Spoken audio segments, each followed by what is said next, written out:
Bien, perfecto. Me confirman de que sí se escucha todo. Bueno, primeramente, buenos días, gracias por estar aquí.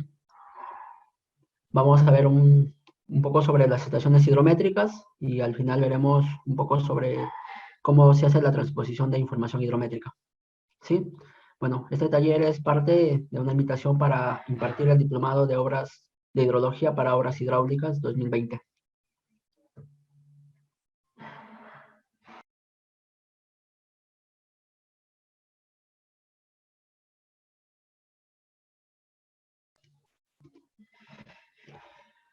Vamos a entender un poco por qué tener que trabajar con la información hidrométrica y para introducir un poco en el tema, he colocado aquí algunas preguntas.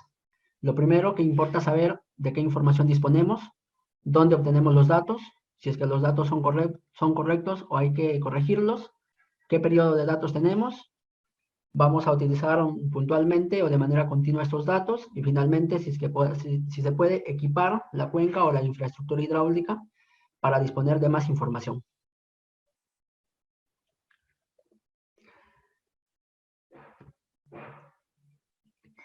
Una pequeña frase para llamar a la reflexión y de que no siempre busquemos muchas veces el facilismo, sino que tenemos que ser conscientes de que hay que implementar más estaciones, hay que implementar muchas más cosas a fin de mejorar esto de la ingeniería, porque en la actualidad siempre buscamos simplificar las cosas y tratamos de buscar métodos que me traten de reemplazar. Por ejemplo, y sin ir muy lejos, desde cuestiones topográficas, ¿no? Nadie quiere hacer topografía, todos quieren trabajar con un modelo digital de terreno y las cosas no pueden ser así. Muchas personas trabajan con un modelo digital de terreno de una resolución bien alta, 30 metros, o la otra que existe de 12.5, intentan calibrar un modelo muchas veces hidráulico y es totalmente erróneo. Entonces nos dice de que los errores usando datos inadecuados son mucho menores que usar ningún dato. ¿Sí? ¿Qué quiere decir esto? Que hay que, de alguna manera, ver algún dato con el cual trabajar a peor de no tener ningún dato. O sea, si bien es cierto, el taller y de alguna manera sirve para corregir de que no es un taller, es una charla donde vamos a conversar con los interesados, responder algunas dudas, consultas, pero más allá de eso, lo que se busca es hacer entender de que siempre hay que, en lo posible, buscar datos, no importa lo mínimo, pero necesitamos tener datos para poder trabajar, porque Charles Babbage ya nos dijo, ¿no? De que el error usando datos inadecuados, o sea, no importa que sean malos datos, pero es mejor a no usar ningún dato. Vamos a entender un poquito sobre la red hidrométrica. En primer lugar, estimo de que aquí en la reunión hay muchos usuarios de que manejan muy bien el tema de hidrología, manejan muy bien el tema de hidráulica, manejan muy bien el tema de hidrometría, automatización de estaciones, etcétera. Pero también quiero entender de que hay usuarios, muchas veces son estudiantes que se unen a estos seminarios web para poder resolver dudas, consultas. ¿Sí? Y hay que empezar siempre por lo básico, por ir desde la teoría. Primero entender qué es una red hidrométrica y qué es una red meteorológica o climática. Muy sencillo, la red hidrométrica siempre tiene que estar instalado al costado de un canal, de un arroyo. ¿Sí? ¿Por qué? Porque te va a medir niveles o te puede, usando los niveles, puedes medir caudales. A diferencia de una estación climática o meteorológica, que siempre va a tener que estar muy alejado de ese arroyo para medir ciertas variables, como su nombre mismo lo dice, ¿no? Del clima. Puede ser precipitación, puede ser temperatura, velocidad, dirección del viento, etcétera. Eso es lo primero, la primera gran diferencia. Ahora yendo al tema de una red hidrométrica, pues hay estaciones de caudal aforadas y hay estaciones de nivel. Primero que las estaciones de caudal aforadas son muy costosas, ¿sí? ¿Por qué son costosas? Porque en primer lugar nosotros tenemos que elaborar o bueno, aforar, para poder elaborar una buena curva necesitamos aforar con diferentes caudales. Avísenme cuando logran ver que estoy escribiendo aquí en la pantalla, por favor.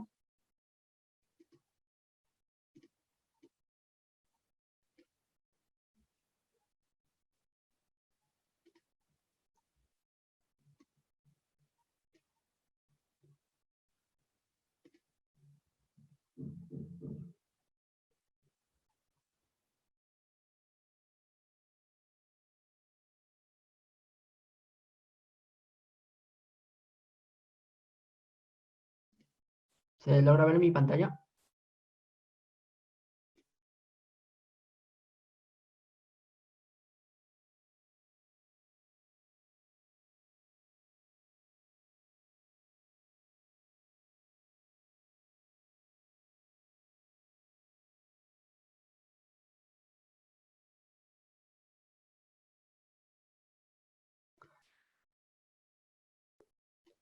Bien, me informan de que sí se logra ver. Entonces, para entender un poco cómo se construye una curva de aforo, ¿no? Lo primero que se tiene que hacer es un aforo para diferentes niveles. Es muy sencillo cuando uno realiza un proyecto para una institución privada, donde está la economía siempre y tú le puedes decir no. Peor todavía cuando estás trabajando especie de canales o sistemas de conducciones de presas donde la descarga es controlada a través de una compuerta, etcétera. Entonces tú puedes generar diferentes caudales. Entonces para esta misma sección necesitas tener en primera instancia un caudal para unas ciertas condiciones. Luego aumentar el caudal para alcanzar otro nivel. Luego aumentar el caudal para alcanzar otro nivel y tal vez aumentar el caudal, si fuese posible, hasta alcanzar el bank full, que quiere decir la capacidad máxima. Con todo ello, uno puede empezar a construir una gráfica, ¿sí? Una gráfica muy sencilla como esta, donde tienes en un eje niveles, en otro eje caudales, y vas a tener estos puntos ploteados, ¿sí? Puntos ploteados, de repente aquí lo pones niveles, aquí caudales. La gráfica es indiferente. Hay gráficas que hacia arriba está el nivel, hacia abajo está el caudal. Depende muchas veces del cliente, del dueño, ¿no? Como lo quiera entender. Y al final tú tienes puntos ploteados y hay que ir ajustando esta gráfica, ¿sí? Entonces, habitualmente las gráficas son así, pero por la condición de los puntos no siempre te va a salir así. Esto pasa lo mismo con el tema de hidrología, de precipitaciones, perdón, de que siempre se tiene que ajustar a Gamble y no siempre es así, ¿sí? Para eso están las diferentes distribuciones, entonces hay que hacer el trabajo y no siempre dejarse llevar por recomendaciones de expertos, ¿no? De que siempre te dicen, no, se tiene que hacer ello. Entonces, las otras distribuciones, ¿para qué está? Comento esto porque me he chocado con muchas personas, ¿no? Que dicen, no tiene sentido ajustar lo otro, ¿sí? Pero hay que hacer una discusión técnica para ver realmente si es que es así o no.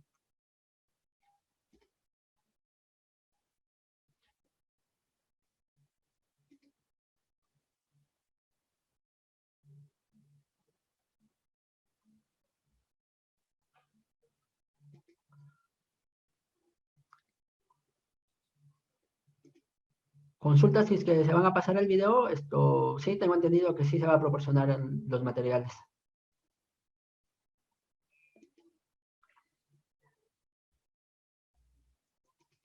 Bien, estábamos de que cómo construir la curva de gasto. Entonces, a partir de esto, uno tiene que empezar a decidir cuál es la mejor curva que se ajusta para diferentes puntos. Obviamente no todos los puntos se van a ajustar, eso se entiende, ¿no? Pero para poder nosotros tener todos estos puntos, necesitas tú tener diferentes niveles.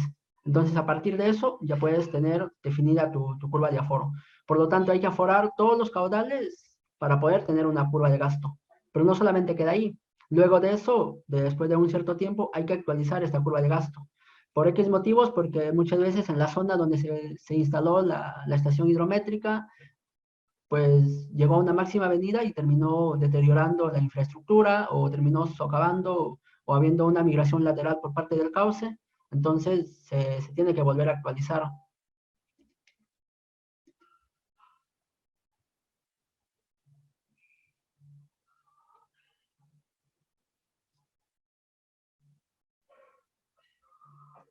¿A qué te refieres con, hay algún factor que se pueda aplicar a la hora de generar la curva de aforo?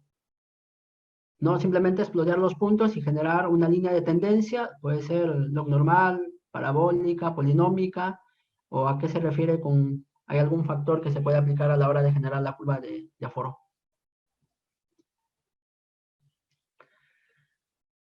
Bien, una vez que esto ya tienes una muy buena curva de aforo, habíamos dicho que luego hay que actualizar esta curva de gasto. ¿Por qué? Porque esta con el tiempo va cambiando. Entonces llega un momento cuando existe una curva de aforo, pero no tiene validez. Entonces, el operario, quien hace la lectura, simplemente estima, ¿no? Estima con una especie de regla de tres simple y al final de lo que tenías una función, no sé si polinómica, a la que se haya ajustado, lo terminas volviendo a una función lineal. Luego de ello, hay que, a ver, luego se tiene que realizar aforos sistemáticos. Vamos a ver más adelante una diapositiva a qué nos referimos con aforos sistemáticos. Pero lo principal para las cuencas aforadas es esto, ¿no? Que hay que aforar varios caudales y hay que cada cierto tiempo actualizar esta curva de gasto. Entonces eso implica un costo. Y si nosotros le llevamos a la realidad de muchos países, pues la mayoría tiene estaciones de nivel.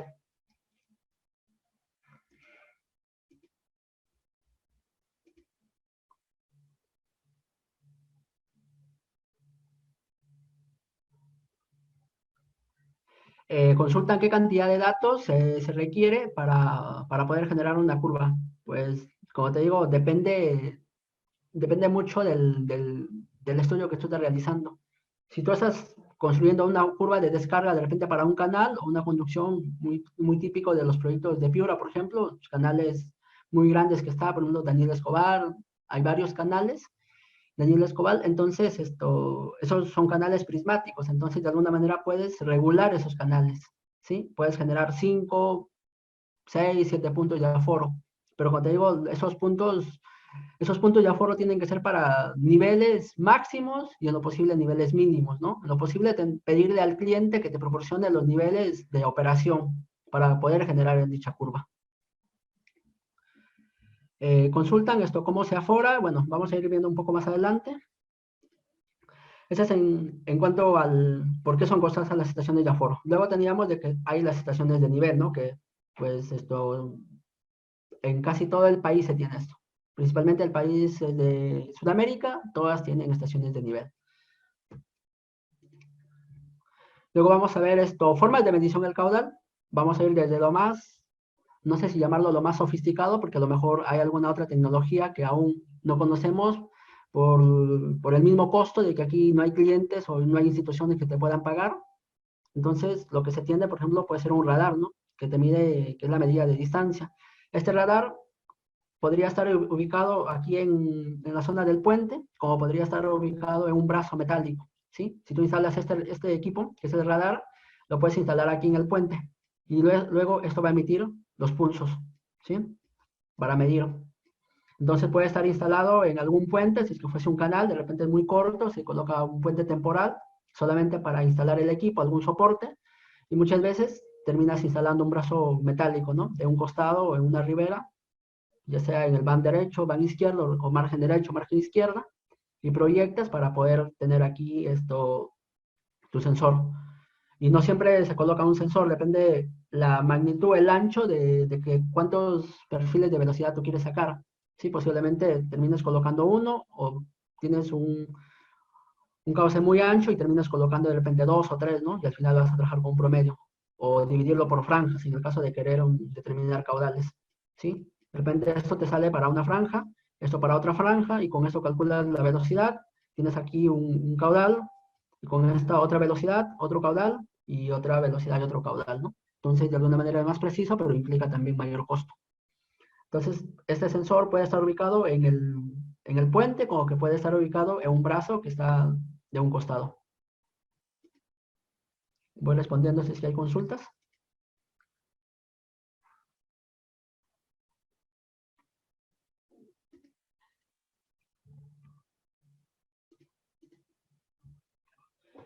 Luego del sensor radar puedes utilizar de repente una medición por sonda de presión. De aquí un poco las necesidades de cuándo tener que utilizar un equipo u otro, ¿sí? Sobre todo para tener que determinar niveles.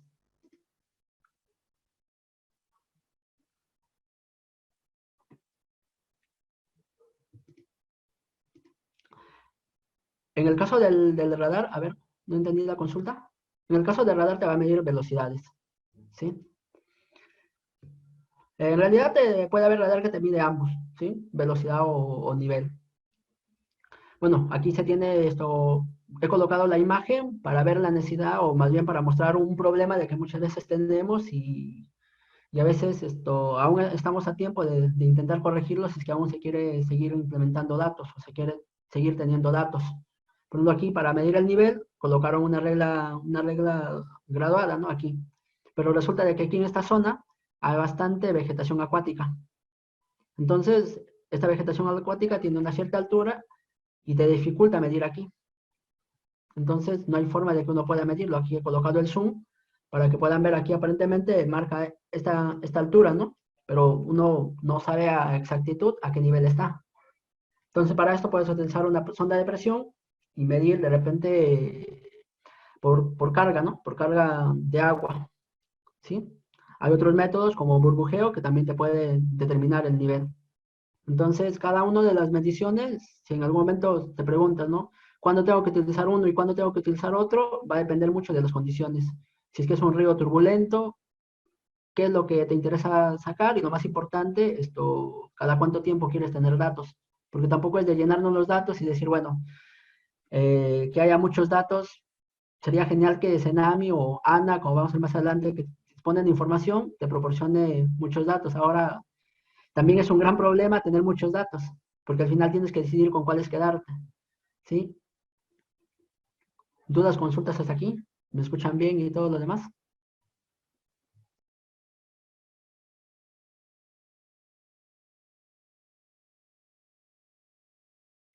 Preguntas sobre las diapositivas. Las diapositivas se los voy a proporcionar, ¿sí? Al final voy a ver, de repente les dejo mi correo o por medio de Acersa pueden solicitar las diapositivas, ¿sí? Se les va a proporcionar.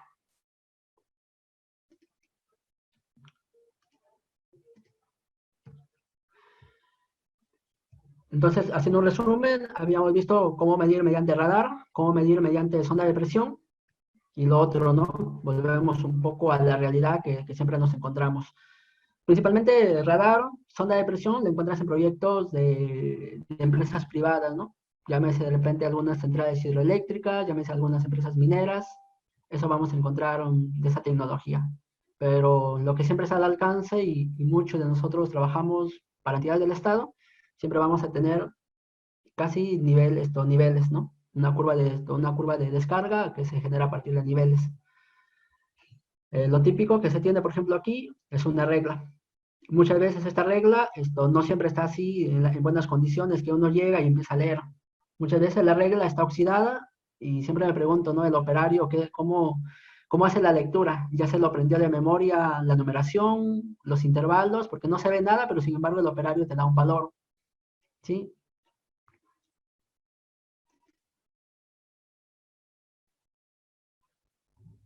Consulten si es que el video está en la página de Facebook. Creo que no. Solamente van a tener un link de acceso, ¿sí? O bueno, caso contrario, pueden consultar a CERSA y ellos les darán mayor información.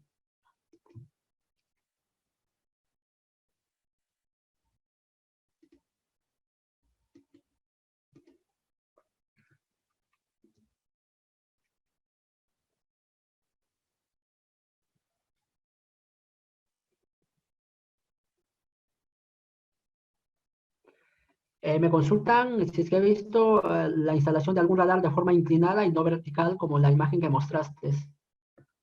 No te entiendo, pero al final si quieres regresamos a la diapositiva y a ver, vemos si es que puedo darte alguna respuesta, ¿sí?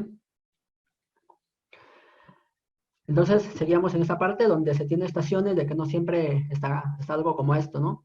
Una anécdota que en algún momento nos pasó fue que cuando empezamos a trabajar con los insumos de toda esta data para generar de repente un modelo, yo personalmente trabajo bastante con RC Minerve, ¿sí? Porque conozco bastante a los desarrolladores de RC Minerve, y en este caso se tuvo la data, entonces había una cierta variación, ¿no? Si es que los caudales tenemos aquí valores así de repente,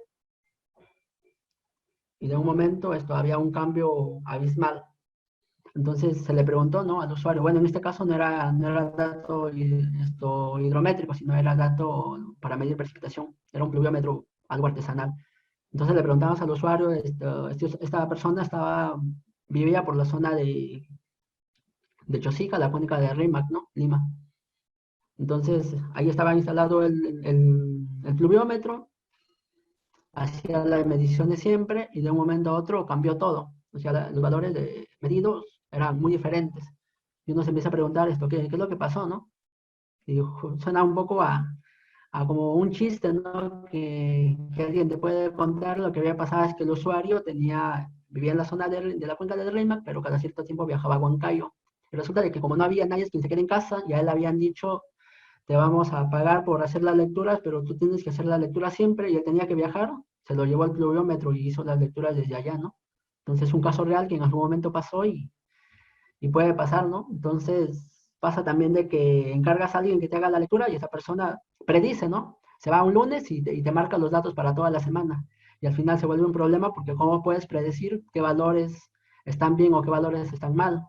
Cuando uno empieza a hacer el procesamiento de datos, a hacer el análisis visual y todo lo demás, siempre detecta algo sospechoso y uno sabe, ¿no? De que los niveles de un río, un cauce natural va a ser muy complicado de que tengas una línea, ¿sí? Va a ser muy complicado que tengas durante cierto tiempo, de repente una semana, una línea recta, no va a pasar ello. Entonces fácilmente puedes darte cuenta de que los datos no fueron tomados como deberían ser. Aquí también tenemos otro ejemplo donde aquí esto está el cauce. Acá colocaron una estación linimétrica. ¿Y qué pasa cuando el cauce se empieza a desbordar, a aumentar? Cuando supera esta altura, y si es que no colocaron esto, simplemente no tienen datos para registrar. Y en ese momento no hay quien lo registre porque está toda la máxima avenida. Entonces es bueno prever, colocar estas miras de lectura, ¿no? Se utiliza bastante en los sistemas de presas, porque cuando tienes una presa, imagínate, este es el talud de la presa, una sección, perdón, transversal, tú tienes que ir colocando miras, pero esto, escaladas, ¿no? Colocas aquí una mira, bueno, primero construyes un sistema de gradería para ir bajando hasta el fondo de la presa. Colocas aquí una mira y luego esta presa, este embalse se va a ir llenando y tiene que subir el nivel de agua. Otra mira de repente por aquí y así, ¿no? Vas colocando una mira de tal manera que cuando llegue a una altura de operación, posiblemente el agua esté de repente por aquí, ¿no? Pero acá tienes una mira en este punto. Y luego cuando el nivel disminuya, simplemente baja, pero en cada nivel que tienes esto, un sistema de miras escalonadas. Entonces son cuestiones de que a veces no lo pensamos, ¿no? Y luego cuando surge el problema, recién uno se pone a pensar y decir, no, es que hacía falta colocar otra mira por ahí. Sobre esto, por ejemplo, de colocar dos reglas linimétricas, alguien puede preguntar, no, pero ¿cómo puedo yo predecir si es que va a alcanzar eso o no? Justamente para eso en la actualidad hay muchos modelos hidráulicos que te pueden dar esto, predecir o pronosticar ciertas variables, principalmente cota de agua o si quieres llamarlo tirante, ¿no? Que es una cosa muy diferente, un tirante y una cota de agua. No sé si es que valga la pena explicarlo, pero de repente para alguien le puede servir la diferencia. Tienes aquí un nivel de agua, tienes, perdón, una sección transversal y acá tienes un nivel de agua. La cota de agua es único para todo, como lo que se tiene aquí. Esta es la cota de agua. Pero si alguien pregunta el tirante no es la profundidad máxima. ¿Sí? La profundidad máxima se llama máxima profundidad o profundidad máxima, pero no se puede llamar tirante. Sí, el tirante tendrás en cada punto que tú quieras tener. Puedes tener un tirante por aquí, otro tirante por aquí, otro tirante por aquí, etcétera. ¿Sí? Pero no hay un tirante en la sección. Hay un tirante máximo o un tirante promedio, si es que lo quieres llamar también, pero no puedes hablar solo de tirante. ¿Sí? Entonces lo que se tiene en este caso. No sé si es que hay dudas, consultas hasta aquí. Caso contrario, vamos a hablar un poco sobre los aforos sistemáticos, que es medir velocidades y medir niveles. Aquí se tiene un equipo, el cual te va a medir velocidades y niveles. A ver, veo si es que hay por aquí alguna pregunta. ¿Las miras se colocan con una estación total? Sí, sí, sí, se tienen que colocar con una estación total y tienen que estar amarradas a un BM, porque luego hay que ir para tener el control de cota de agua en el caso de una presa, ¿no? Porque en una presa lo que importa es la cota de agua, es decir, metros sobre el nivel del mar. Tú no puedes decir el nivel el nivel del embalse está a 8 metros, sí, pero respecto a quién, al fondo. Entonces hay que tener, es una cuestión de suma nada más, ¿no? La cota del fondo más los 8 metros que alcanza. Pero todo eso ya está con la nomenclatura de metros sobre el nivel del mar, es la cota de agua. Creo que había por aquí otra pregunta.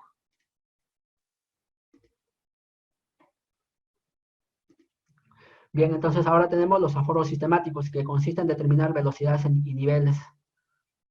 Para ese caso, lo que se tiene es definir aquí una sección transversal, algo como esto, y luego esta sección transversal hay que dividirlo en franjas.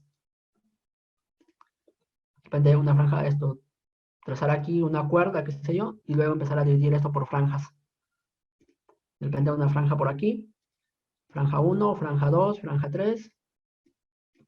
Si alguien pregunta ¿cada cuántos metros quiero tener la franja? Pues mucho depende. Hay equipos de que en los manuales se da una recomendación, 10, 15, 28, perdón, 10, 15, 18, 20 franjas. Pero todo también depende cuánto es el ancho del río. Y sobre todo, cuánta resolución quieres tener del fondo. En primer lugar, se mira de ese punto, ¿no? ¿Cómo me gustaría que se define el fondo? Sí, por ejemplo, si es que aquí tienes un ancho, no sé, de 25 metros, a nadie se le va a ocurrir hacer franjas cada 5 centímetros. ¿Por qué? Porque te tomaría mucho tiempo tener que hacer el aforo para determinar la velocidad en cada franja. ¿Sí? Entonces a lo mejor harían franjas cada 50 centímetros, cada 60 centímetros. Hay personas que dicen, no, esto tiene 25 metros, lo voy a dividir entre 15 y lo que me salga, ¿no? De repente 1,25 metros cada franja. ¿Sí? O a lo mejor más, a lo mejor menos, pero esa es un poco la idea de que hay que dividir esto en franjas. Y luego, este es un equipo que te permite medir la velocidad. Ahora, yendo al principio más básico, que existe el tubo de Pitot, que en muchas universidades públicas te enseñan a hacer aforos cuando uno es estudiante, a utilizar el tubo de Pitot.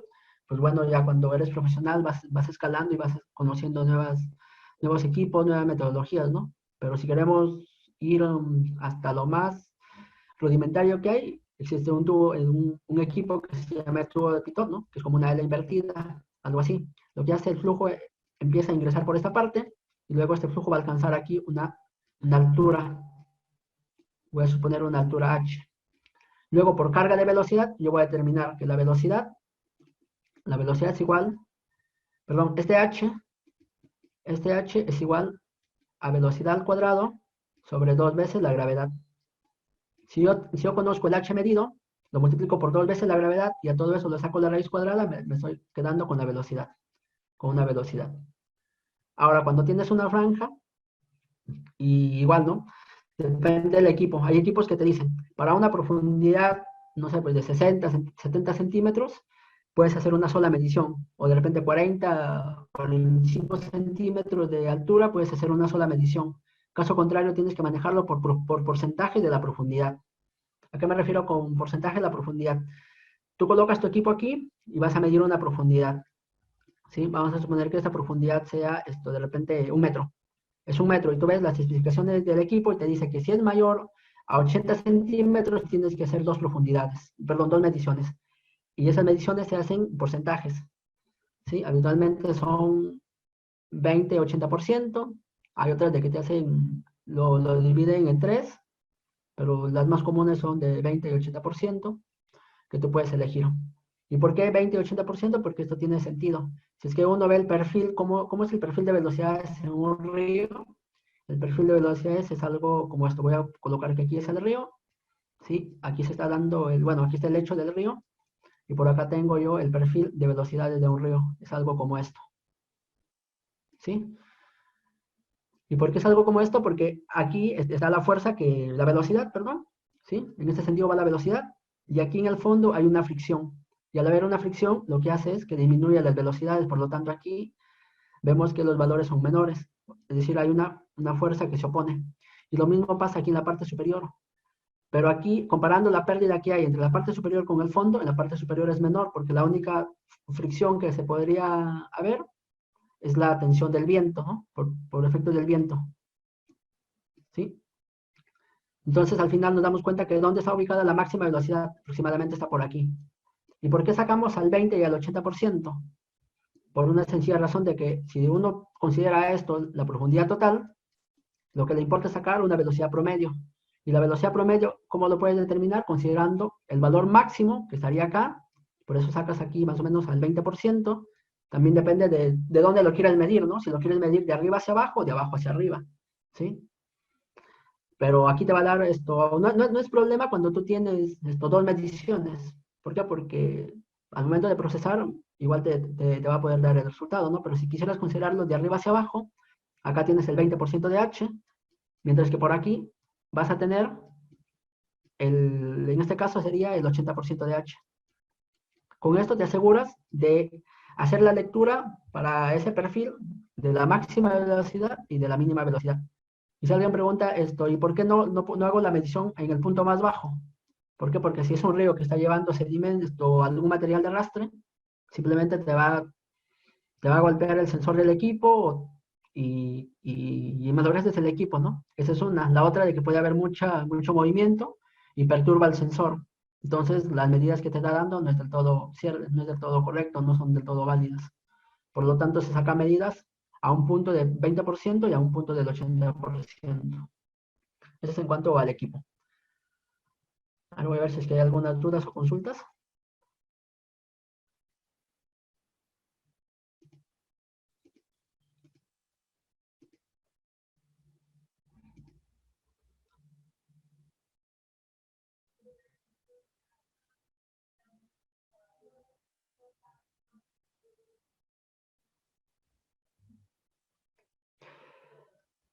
He podido leer las consultas, a ver qué diferencia hay en realizar el aforo en un río en la parte recta o en la parte curva de un río. Se ha calculado en el laboratorio algún coeficiente que podía representar la variación de la velocidad. Se tiene esa relación. Y la siguiente pregunta es, ¿cuáles serían los criterios para la selección de la sección si se tiene un río con mucho sedimento?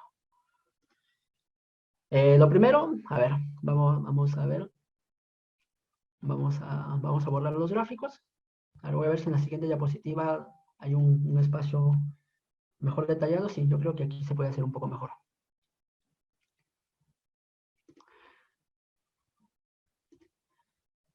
Lo primero, el criterio, o cómo elegir cuál es la mejor sección para poder hacer el aforo o instalar esta estación hidrométrica. Lo primero es buscar en lo posible un tramo recto. ¿Sí? ¿Qué quiere decir un tramo? No solamente un tramo recto, mejor voy a hacer aquí un esquema. Eh, un esquema de la siguiente manera, un perfil. Este es el perfil, ¿sí? Se me ocurre algo como esto. Entonces voy a decir en qué puntos estaría, pues, de alguna manera prohibido instalar una estación para aforo. En primer lugar, por ejemplo, en estos puntos de fuerte pendiente no puedes instalar, ¿sí? Porque hay mucha variación. Lo segundo, en este punto terminal que tienes aquí, tampoco podrías instalar. ¿Por qué? Porque aquí hay una deprimición, se deprime la lámina, es decir, se vuelve más angosta aquí porque alcanza un tirante crítico. Y lo mismo pasaría por esta zona. ¿En dónde podrías instalar sin ningún problema? Tal vez aquí, donde tienes un tramo relativamente recto. ¿Sí? ¿Cuánto de distancia? No hay una normativa general como tal, pero si quieres asociarlo con un equipo tipo partial, los tipos partial te recomiendan de que tú tengas un tramo recto, al menos 12 metros aguas arriba, el ancho del canal de entrada, ¿no? Para los que se olvidaron cómo es el canal partial, es una estructura de este tipo, y luego se contrae, luego tiene aquí una sección así, y luego se vuelve a expandir. Si lo queremos llamar técnicamente por sus nombres, sección convergente, garganta y sección divergente, que es decir, que se abre. Ese es en planta. En perfil es algo así. Tiene aquí como una pequeña pendiente hacia arriba. Luego tienes el tramo recto y luego tienes aquí la garganta, ¿no? Algo así. Y aquí se da un fenómeno que se llama un salto hidráulico y producto de ello es de que tú puedes medir los niveles. También hay ciertos criterios para medir porque tiene que haber un grado de sumergencia. Entonces puedes tomar un punto, depende cuánta sumergencia hay, ¿no? La sumergencia se determina en una relación de la profundidad total de tu canal versus el tirante que alcanza. De tal manera que si es que el tirante está a toda la profundidad de tu canal, la sumergencia es 100%, ¿no? ¿Por qué? Porque es dividir profundidad total sobre el ancho total. Perdón, la profundidad que alcanza sobre el ancho total del canal.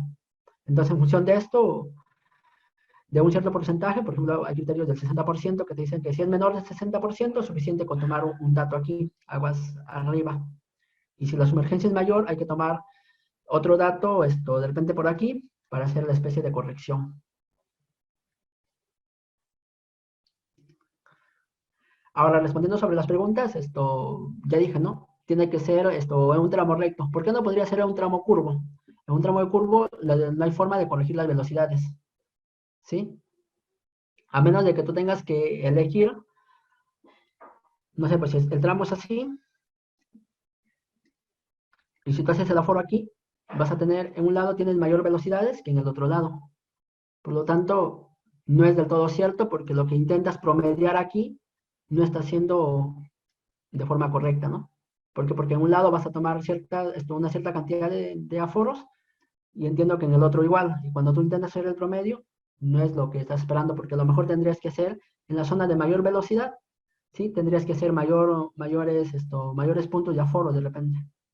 Entonces, para evitar este problema, habitualmente se recomienda una zona con poca pendiente, un tramo recto, para que el aforo sea adecuado. ¿Sí? Si alguien pregunta, sí, pero no siempre se puede lograr ello, justamente ese es el problema de que cuando no se puede lograr esto, esta curva va a tener una cierta duración, o sea, una cierta validez durante un tiempo, porque luego esta margen se va a ir erosionando. Si tu sección inicial era, voy a hacer un corte aquí, de repente era así, como esa margen se va erosionando, con el tiempo se termina siendo así, y este lado se termina sedimentando. Y la sección ya varió, ya cambió, por lo tanto esa curva que tú tienes de aforo es inservible. Ese es el riesgo que uno toma al no elegir un lugar adecuado. Sí, esto pasa, por ejemplo, en cauces naturales, pero en canales artificiales no pasa esto, o sea, no siempre se erosiona a este lado, ¿sí? Hay muchas personas que dicen, no, sí, siempre se tiene que erosionar a este lado. No, no siempre se tiene que erosionar a este lado, a veces se erosiona esto. Y si preguntas o dame una explicación por qué me estás diciendo esto, porque muchas veces el agua llega aquí, choca en este lado y rebota, y hay un fenómeno que se llama las ondas cruzadas, y eso es lo que te afecta.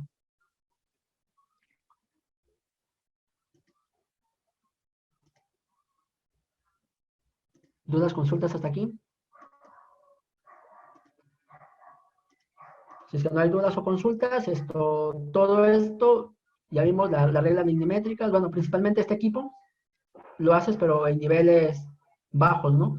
Pero cuando está el nivel en máximas avenidas o cuando la profundidad del río no es 4 o 5, perdón, no es 40, 50 centímetros, sino tienes una profundidad de repente de 6, 7, 8 metros, ya tienes que utilizar otros equipos, de repente tecnología ADSP, hay diferentes tecnologías, ¿no? Que tú tienes que hacer.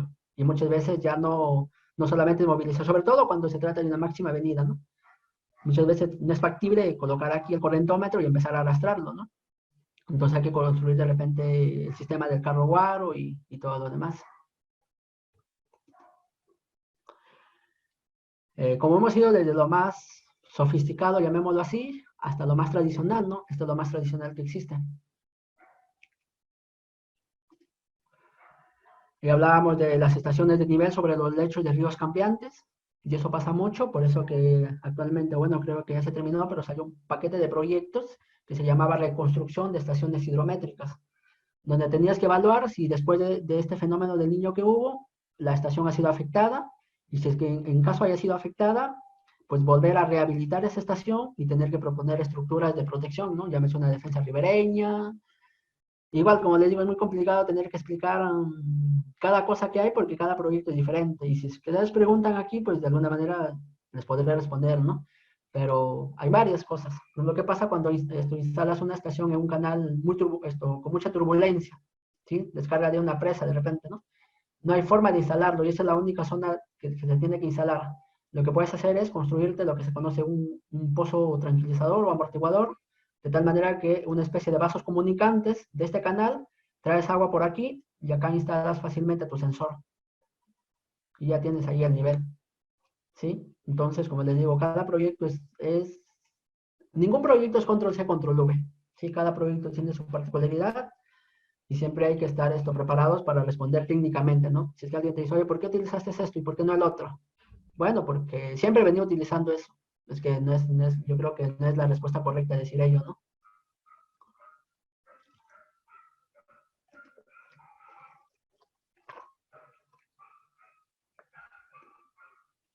Bien, entonces ahora veamos lo más tradicional que había. Bueno, aquí se tiene una sección transversal, igual se tiene su pozo comunicante, y acá hay una especie de una boya. Creo que todos conocen una boya, pero esta boya lo tienen en el inodoro, perdón, en el tanque en el tanque del sistema de donde uno hace sus necesidades. Lo tenemos esta boya, las personas que tienen en casa un tanque elevado, es un sistema flotante. ¿Sí? Este sistema flotante lo que hace es graficarte esto, un lignígrafo. ¿Sí? Entonces, a un cierto nivel, conforme este nivel baja, esta boya tiende a bajar y esta línea te tiende a graficar. Y al final, esta gráfica te va a servir cuando lo conviertas a una curva de aforo. ¿Sí? Esta curva de aforo, ¿cómo se construye o hay que validarla? Obviamente hay que hacer un aforo, ¿no? In situ. Pues lo más tradicional que hay es molinete. Lo más tradicional, lo más sencillo. Ahora también viendo esto, por ejemplo, tú sacas acá la velocidad de una sección como esta, y hay métodos. Luego de que tú divides esto en franjas, tú puedes tener un método, el primero, por ejemplo, que te da la velocidad para esta franja, ¿sí? El otro que te da para esta franja, pero hay métodos que te da la velocidad, pero para la franja pro intermedia, algo así. Entonces, tú sacas la velocidad, pero no para toda la franja, sino sacas una velocidad, mitad franja de un lado y mitad de la franja del otro, ¿sí? Sacas una velocidad, algo como media, ¿no? Porque la otra sería promedio y la franja media. Entonces, observen, ¿no? Puede darte la velocidad para de este tipo de franja, o puede darte la velocidad para la franja como estaba inicialmente, para toda la verde, ¿no? Entonces, son diferentes de acuerdo a los equipos, te sugieren utilizar algunas cosas, hay algunos de que te dan la libertad de que tú elijas como tú quieres, y hay otros de que simplemente te dan la velocidad, ¿no? Tú decides cómo haces el aforo. Entonces ya habíamos hablado, todo eso corresponde al tema de aforos sistemáticos, donde uno determina velocidades y niveles y con esto construye su curva de aforo.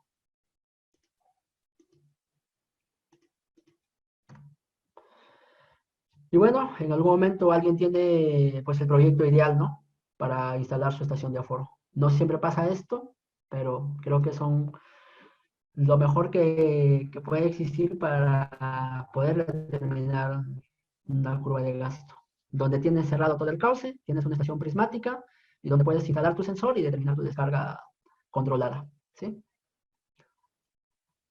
En este caso es una estructura que se le conoce como toma de agua tipo de captación lateral, otros términos lo conocen como boca toma. Bueno, aquí esta estructura es un poquito especial porque tienes aquí el barraje, pero también tienes aquí al costado lo que se llama como una especie de barraje fusible, ¿no? De que tiene, aunque el término barraje fusible quiere decir de que cuando venga la máxima avenida, ese barraje se termine volando, tipo un fusible de luz. Cuando hay un corte, vuela el fusible o se sale y se bloquea todo, ¿no? Entonces, el término fusible quiere decir de que esta estructura que está al costado está preparada de tal manera que cuando venga una máxima avenida, esto se retire y todo el agua tenga que drenar por aquí y ya no tenga, bueno, si es que llega a pasar, pero que pase lo mínimo por sobre del vertedero tipo Krieger o tipo West con el que se ha hecho. Pero eso que te ayuda, te disminuye toda la carga que posiblemente si es que no se elimina esto, la carga de agua te de repente por aquí, ¿no? Y si te da por aquí y eso supera, se termina desbordando. Se entiende que aquí, pues obviamente hay un diseño de defensa ribereña para máximas avenidas, para diferentes caudales, para diferentes escenarios, un río con o sin estructura para diferentes caudales, ¿no? Pero esto yo creo que es la estructura perfecta para poder determinar los gastos de un río. Y fatalmente, en lugares donde hay este tipo de estructuras, no hay ninguna estación hidrométrica. ¿Sí? Esa es nuestra realidad. O más bien esto, pensar, ¿no? Pensar que los proyectos donde se instalan bocatomas, que se instale al mismo tiempo de que se instala la infraestructura, se emplaza. ¿Por qué no pensar en un proyecto de una instalación de una estación hidrométrica y su respectiva transmisión de datos? Porque también es otro, pues fácilmente podríamos dar otra plática sobre cómo instalar cómo transmitir los datos, ¿no? Si es que hay cobertura de telefonía celular, satelital, si nos colgamos a un satélite gratuito, etc.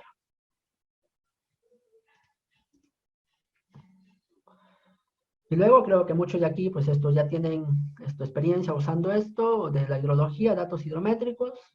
Están las plataformas, ¿no? ANA, Cenami.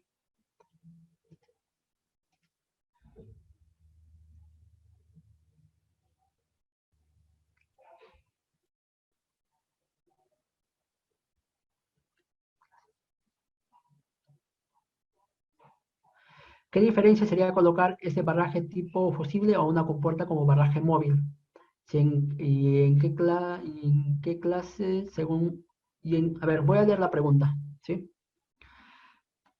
¿Qué diferencia sería colocar ese barraje fijo fusible o una compuerta como barraje móvil? ¿Y en qué clases, según su comportamiento del río, se puede usar este tipo de barraje? A ver, retrocediendo a la presentación anterior, en este caso depende mucho del tipo de río. Si tú tienes un río donde tienes bastante sedimento, ¿sí? Donde tienes bastante sedimento, ya sea por suspensión o por arrastre de fondo, lo que necesitas, o bueno, se coloca la compuerta la compuerta barraje móvil, cuando esa compuerta va a tener que ser operada constantemente para el sistema de limpieza. Sí, sobre todo ríos de planicie. Ríos de planicie, la pendiente es muy baja, entonces lleva mucho sedimento. Entonces esta compuerta, si es que aquí lo pones, se entiende que aquí tiene que haber un muro, sobre esto se instala la plataforma de operación de la compuerta, y acá tienes tu compuerta, ¿no? Acá su sistema de montaje, y acá tienes tu compuerta. Entonces esta compuerta se puede abrir o cerrar habitualmente, o sea, casi siempre. De repente la limpieza cada 15 días, cada un mes. ¿Sí? Hasta ahí todo va bien.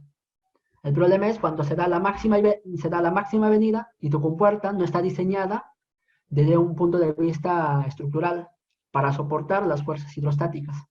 ¿Por qué? Porque muchas compuertas se diseñan, bueno, la altura que alcanza el agua y ya, ¿no? Ponle un cierto material y ya. Pero uno no, por ejemplo, no calcula o no determina la fuerza de impacto de las estructuras producto del sedimento, que en la actualidad también hay software, programas que te permiten de alguna manera determinar ese valor, ¿sí? Claro que hay datos de que no se pueden colocar de alguna manera bien, pero, o sea, porque no son exactos, ¿no? El tema de la riología, por ejemplo, el flujo de escombros. No hay forma de determinarlo. Bueno, hay forma, pero no es tan sencillo y muchas veces el proyecto no te paga para eso. Entonces se tiene que estimar ciertos valores. Pero si tú haces el diseño para esto, estás seguro de que esto va a funcionar bien. Y no siempre se termina colocando aquí al costado.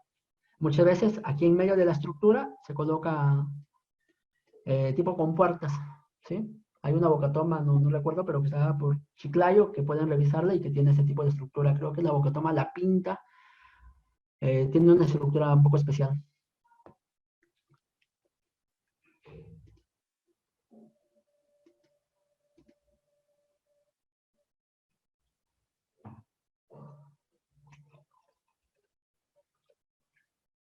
¿Dudas, consultas hasta aquí? Consultan sobre el método de dilución con trazadores. ¿Cuál es la pregunta? ¿Se puede realizar la dilución con trazadores? También, por ejemplo, en Suiza se realiza mucho el aforo utilizando sal, ¿sí?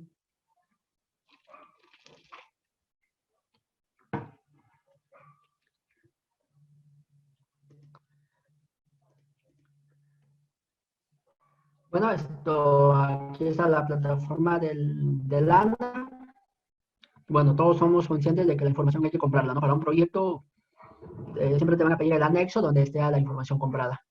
Sí, pero muchas veces recién estás en una propuesta, ¿no? Entonces, no le puedes decir, necesito los datos. Entonces, de alguna manera quieres estimar o quieres ver qué datos hay disponibles. O sea, quieres hacerte una idea, ¿no?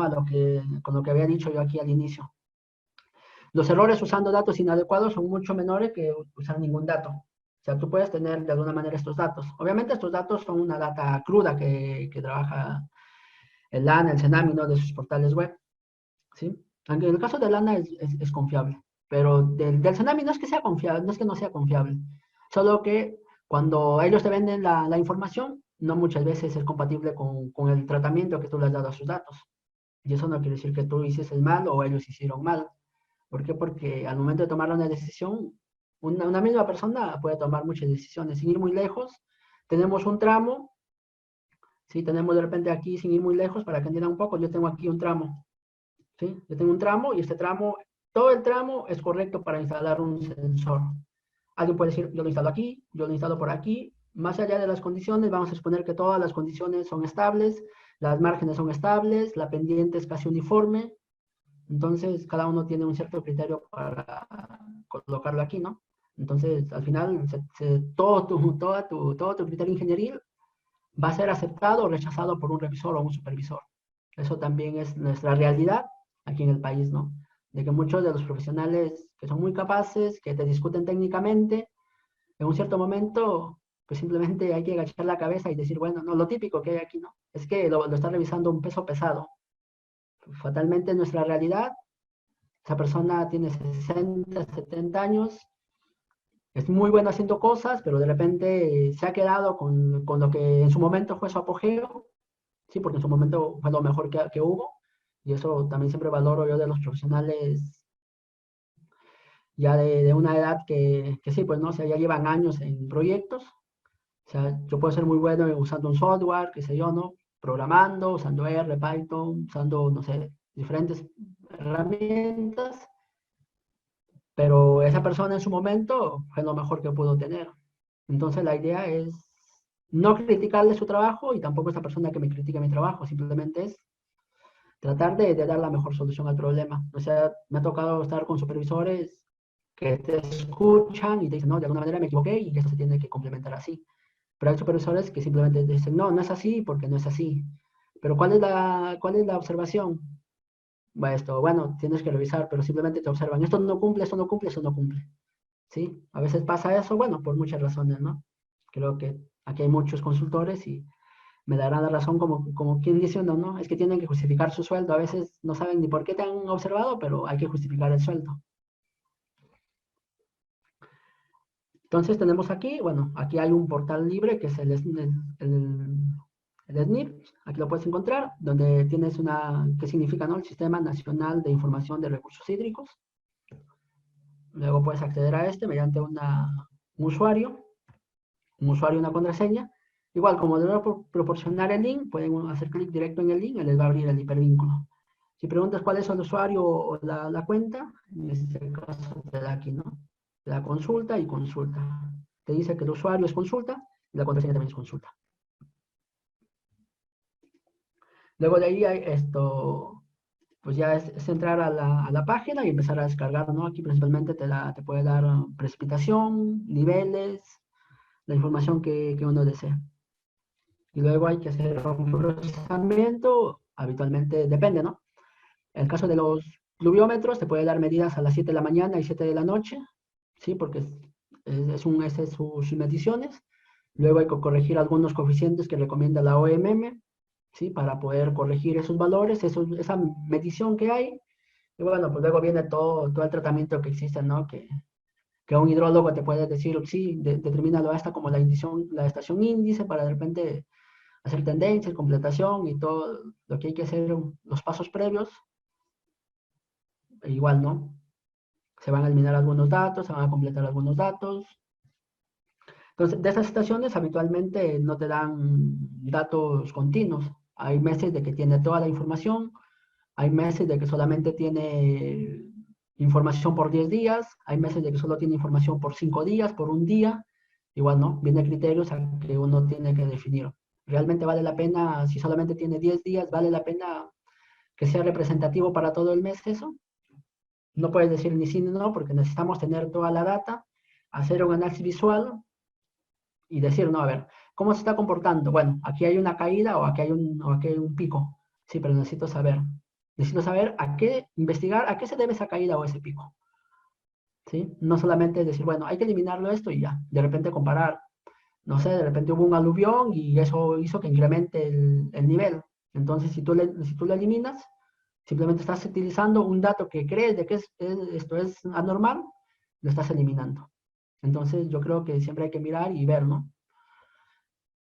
Si realmente se elimina y el por qué se elimina. Y no decir, bueno, es que es atípico, es que está sobre del umbral o muy bajo del umbral. Muchas veces esos datos terminan siendo realistas.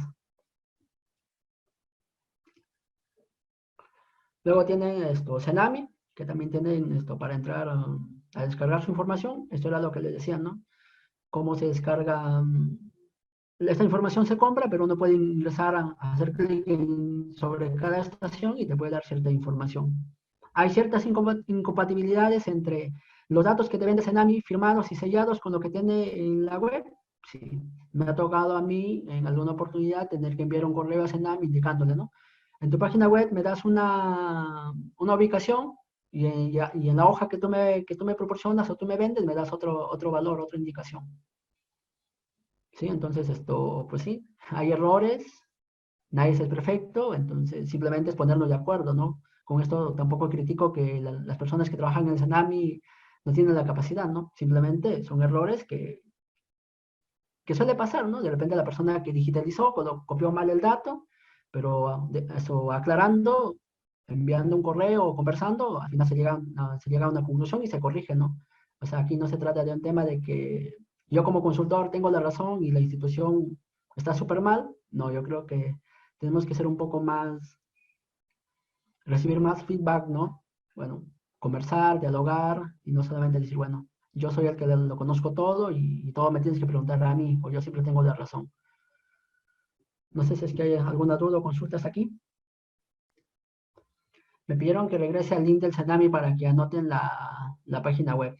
Sí, lo pueden anotar, pero igual va a tener la diapositiva y si es que, igual si es que ustedes ingresan, digitalizan en Google Cenami, les va a aparecer el link.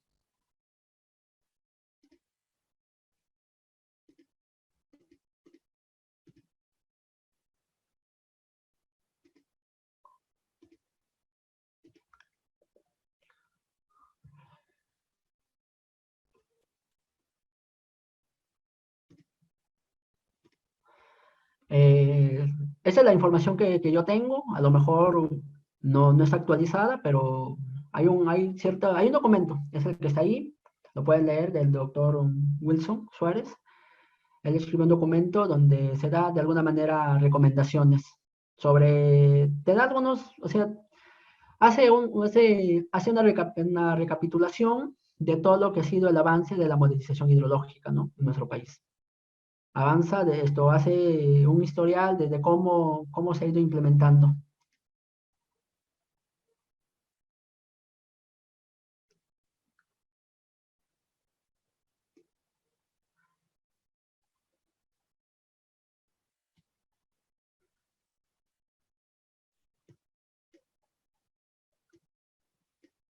A ver, voy a responder algunas preguntas. Esto me dijeron que, a ver, para conseguir los datos de las estaciones hidrográficas, el más confiable es el ANA. Eh, no tengo una respuesta como para decirte sí o no, porque depende de la estación. ¿Sí? Yo al contrario hago una pregunta, ¿no? O sea, ¿cómo puedes decir cuál es más confiable o cuál es menos confiable? A menos que tengas un aforo, de tal manera de que ahí, o bueno, en el caso de las precipitaciones, a menos que tengas una medición in situ en la misma fecha y tú digas, ¿no? A ver, acá tengo esto, construí mi pluviómetro artesanal, acá tengo mi medición, ahora sí, me voy a comprar un dato del Cenami, un dato del ANA y al final voy a empezar a comparar. Y de esa manera la única forma que tú puedes decir cuál es correcto, cuál no es correcto. Ahora, por el tema de proyectos, si me preguntas, ¿no? Sí, pero por alguien tengo que decidir. Tienes que decidir por Cenami, porque es la institución que te va a otorgar el documento, te va a vender el documento, esto, finalmente para tu proyecto, el que te van a pedir, ¿no? El documento autorizado.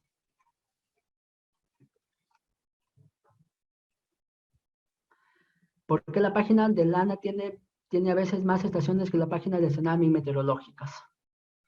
Yo creo que a ver, el Lana tiene más estaciones. A ver, tendría que ver de acuerdo a la zona. Pero al final, como te digo, te puede servir como referencia, porque finalmente, a menos que llegues a un acuerdo con la institución, ¿no? Pero te van a pedir, te van a observar. ¿Por qué incluiste la estación tal si es que el Cenami no lo tiene? O bueno, no te van a decir eso, te van a decir, no sé, tienes esto, para tu estudio tienes 4 estaciones.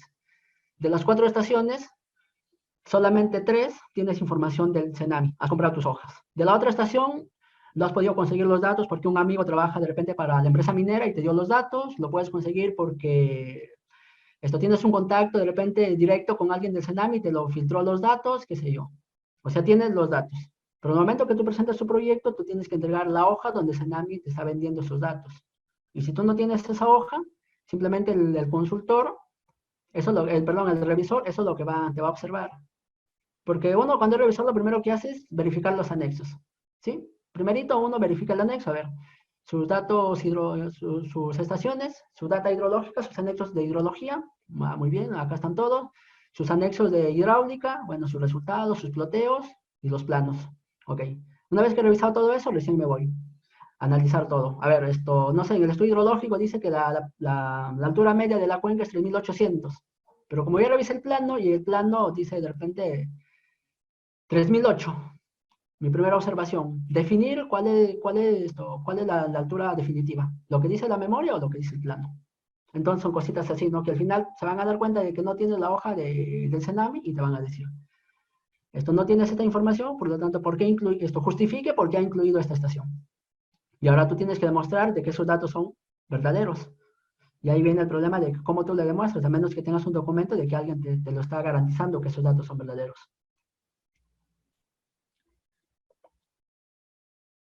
Consultan si los datos meteorológicos de Senami no están en años consecutivos o a veces muestra solo unos cuantos años. ¿Cómo hago para tener más información en años? Ejemplo, en los últimos años. Si es que eh, podrías intentar primero esto. La siguiente diapositiva voy a mostrar un documento un formato, no un formato, sino una especie de formato de cómo se solicitan los datos, ¿no? Pero lo primero que podrías solicitar es enviar tu formato indicando de que quieres tal data. Y ellos te van a decir si está disponible o no está disponible. Muchas veces, si los últimos años sí lo tienen disponible. Ahora, ¿cómo saber? Simplemente hay que enviar un correo, llenar el formulario y ellos te van a responder si está disponible o no está disponible. Muchas veces a lo mejor no está procesada, por lo tanto no pueden venderte.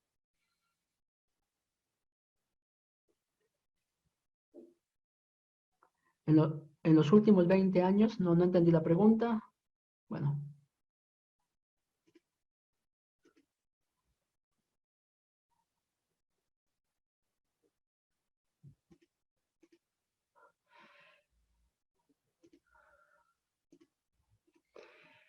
me consultan qué tan confiable es la data Pisco.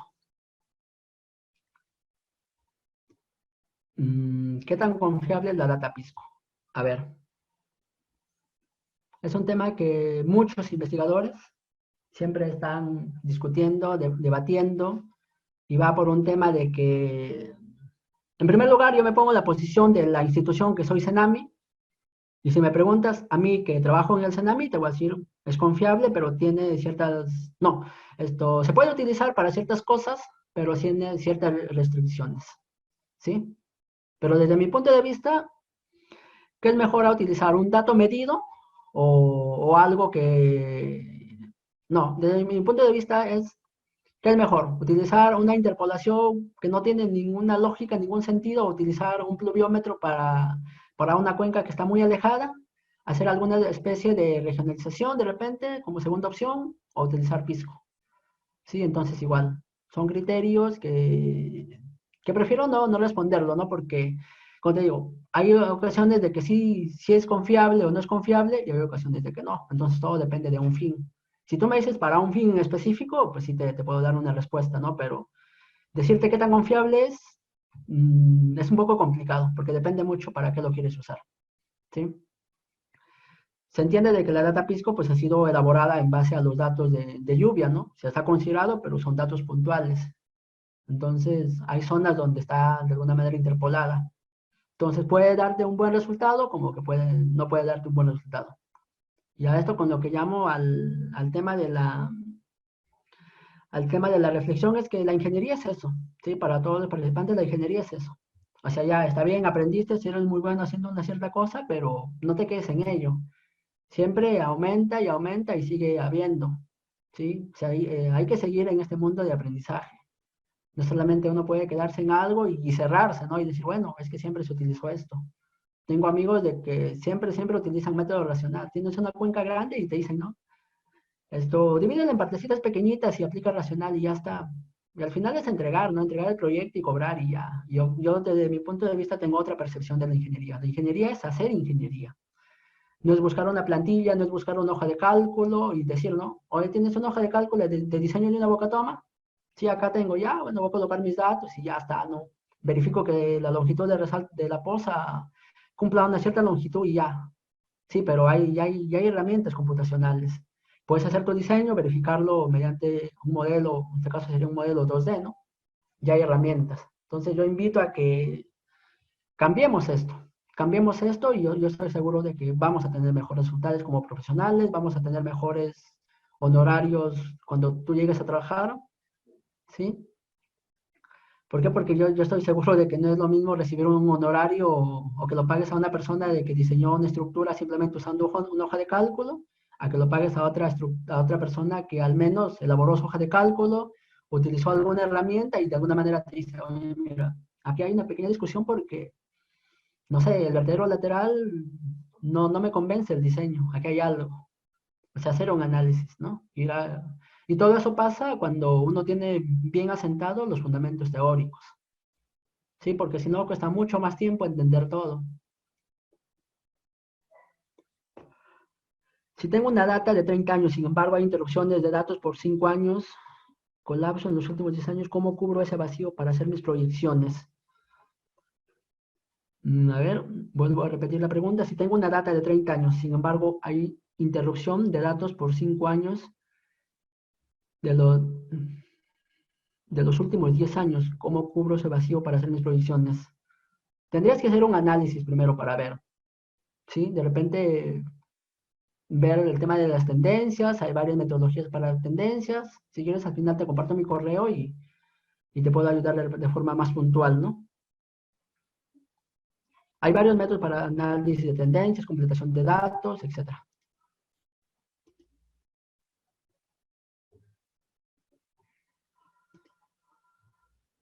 Alguna normativa de repente es un poco básica, pero de alguna manera sirve porque he preveído de que haya alguna pregunta de tal manera de que es una pregunta frecuente que yo lo llamo, ¿no? ¿Cuántos datos necesito para poder hacer un estudio hidrológico? O una cosa así, ¿no? Entonces está este documento donde igual está el link ahí para el que lo quiera copiar, o caso contrario, igual va a estar en la descripción de la diapositiva y ahí en alguna parte te indica la cantidad mínima de años, ¿sí? Entonces ahí tú puedes tener, depende también mucho, este documento me parece que es orientado al tema de estudio de impacto ambiental, no sé si sea detallado o semi detallado, pero a ver, déjenme ver.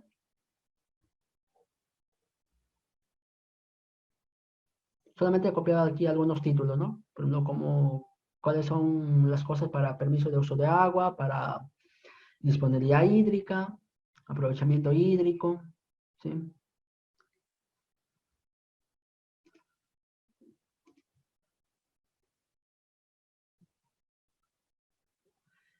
¿Dudas, consultas hasta aquí?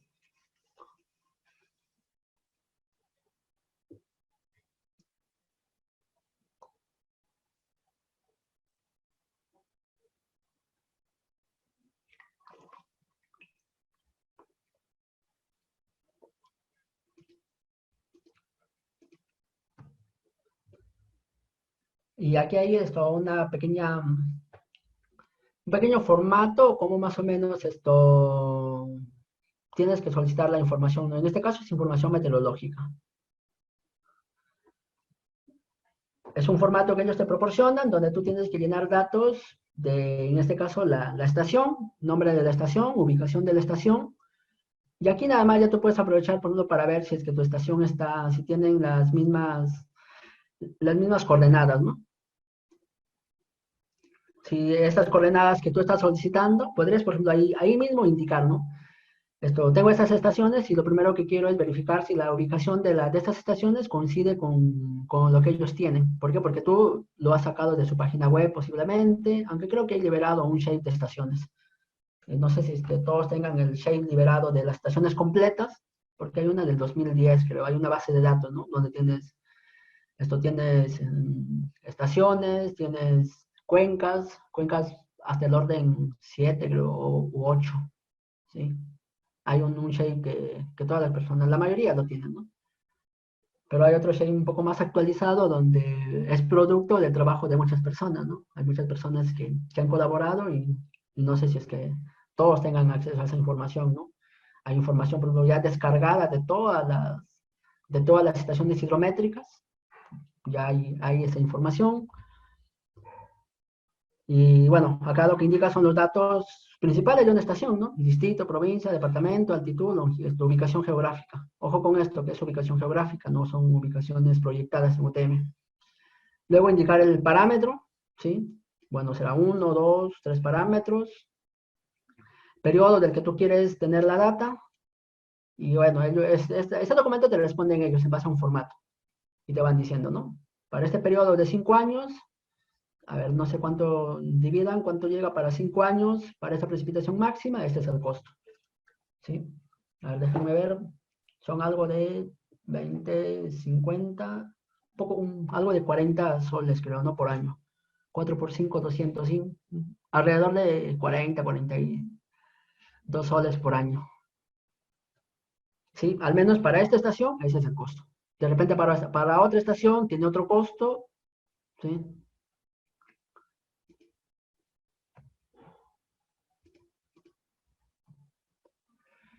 ¿Dudas, consultas hasta aquí?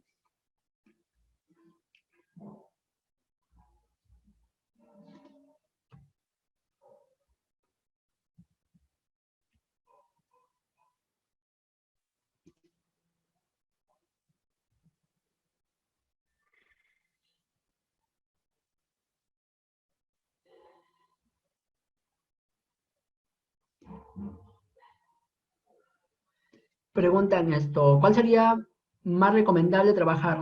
Si en el caso tengo una cuenca con datos de la estación incompletos, pero dentro de la cuenca hay otra estación con datos completos lejana al área de estudio, pero con una altitud casi igual con el centroide de la cuenca.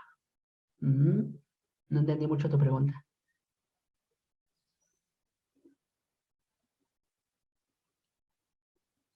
Sí, a ver si es que al final dedicamos un poquito de tiempo para analizar tu pregunta.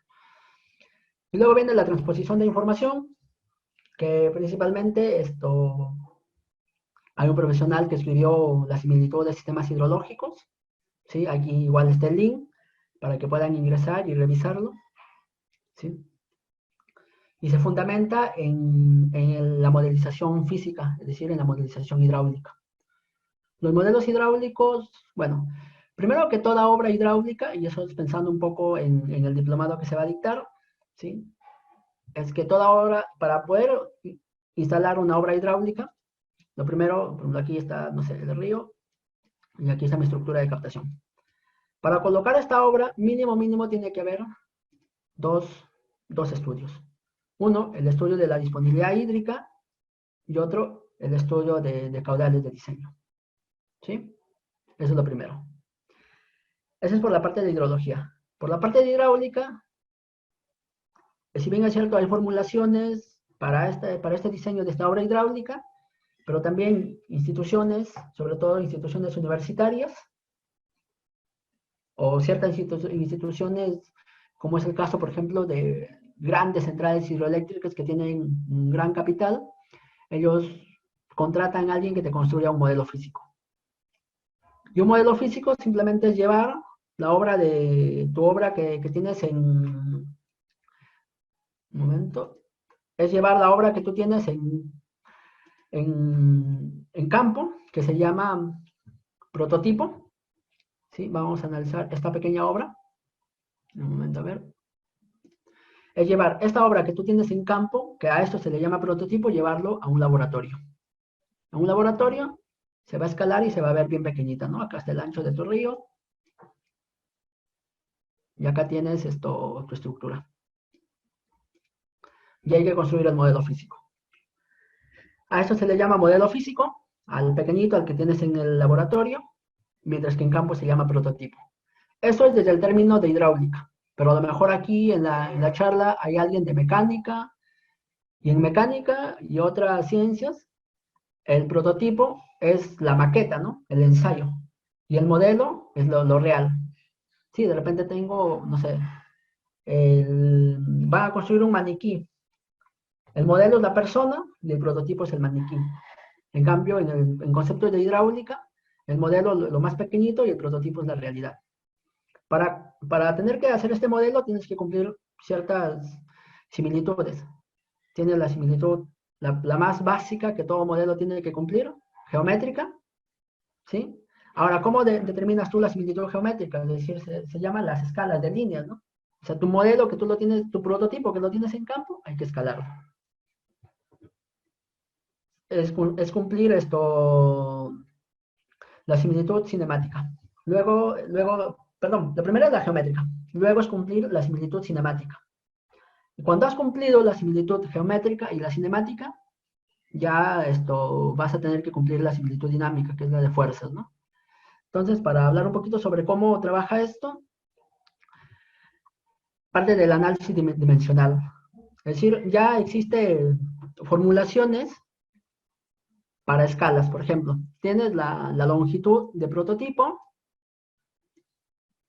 y tienes la longitud del modelo de repente. Un momento, voy a borrar esto mejor. Ya. Tienes la longitud del prototipo y tienes la longitud del modelo. Y acá tienes tu estructura pequeñita. ¿Sí? Tu estructura bien pequeñita. Por acá ingresa el agua, etc. Lo primero que tú tienes que definir es cuál es la longitud que tienes disponible en tu área.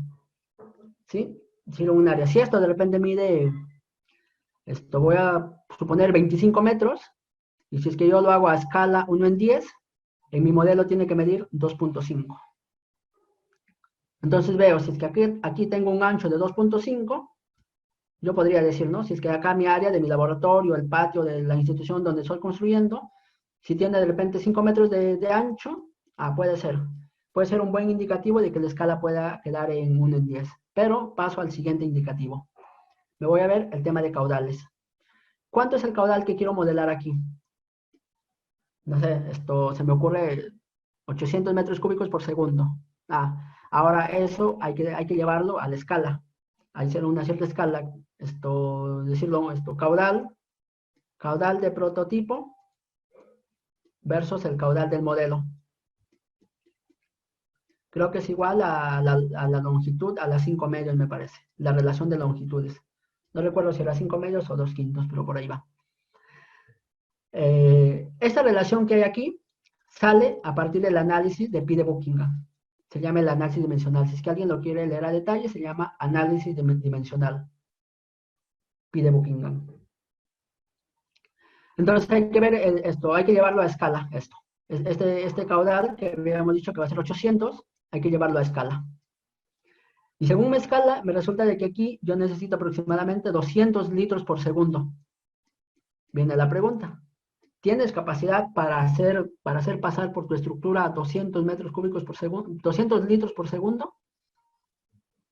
¿Sí? ¿Tienes un cárcamo de bombeo? ¿Tienes las motobombas suficientes para poder hacer pasar todo ello?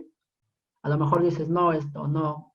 O sea, la longitud, el dinero, no hay ningún, perdón, la longitud del espacio, no hay ningún problema. Lo que me limita es el dinero porque necesito comprar unas bombas muy grandes de tantos HPs para poder yo bombear todo esto. Entonces tienes que tomar la decisión, bueno, entonces lo tengo que disminuir la escala. ¿Sí? Entonces la escala de repente lo haces aumentar la escala, ¿no? Disminuir el dibujo y aumentar la escala. Ya no será de repente 1 en 10, dices 1 en 20. Entonces de repente ya con esa escala te está saliendo un caudal, se me ocurre, de 50 litros por segundo. Bueno, 50 litros por segundo, no hay problema. Pero aquí de repente la estructura ya no te queda de 2.5 como habíamos dicho inicialmente, de repente te queda de 1 metro, ¿no? Bueno, aunque no, estamos a la escala de 1 en 50, no recuerdo, pero bueno, va a quedar menor el tamaño.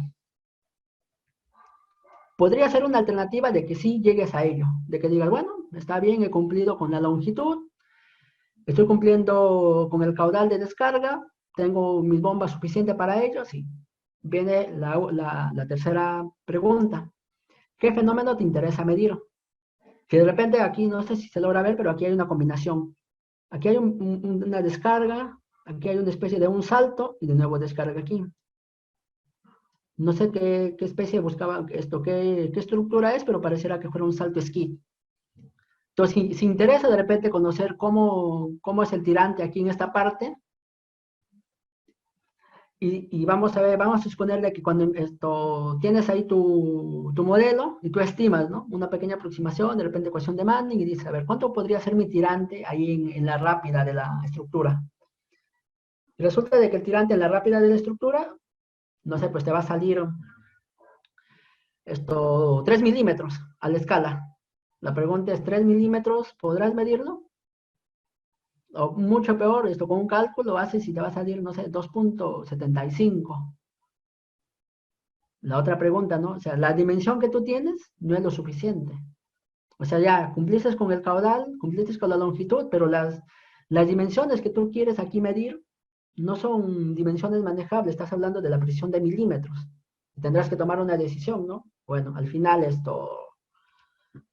me voy a instalar de repente algunos sensores, ¿sí? Yo cuando hice un proyecto de un modelo físico, por ejemplo, instalé sensores, ¿no? Que hacían las mediciones desde un celular, porque estaba conectado el teléfono, estaba conectado a un sensor y luego mediante Bluetooth hacía las mediciones, que fue para un proyecto que hice.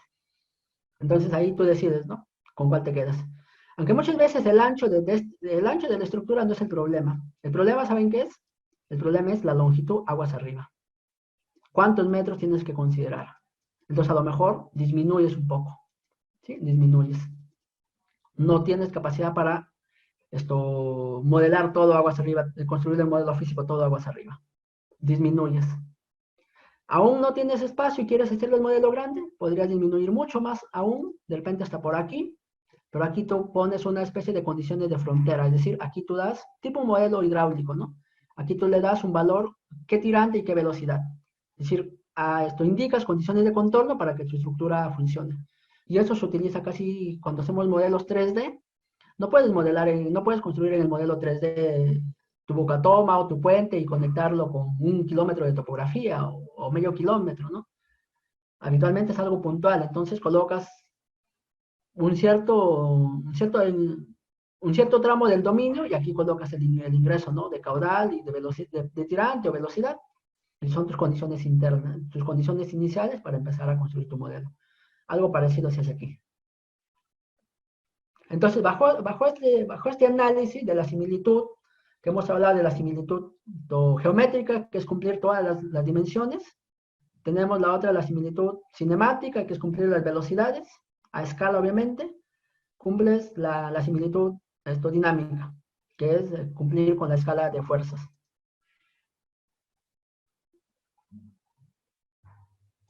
¿Dudas, consultas hasta aquí? Porque ya vamos a finalizar casi la presentación.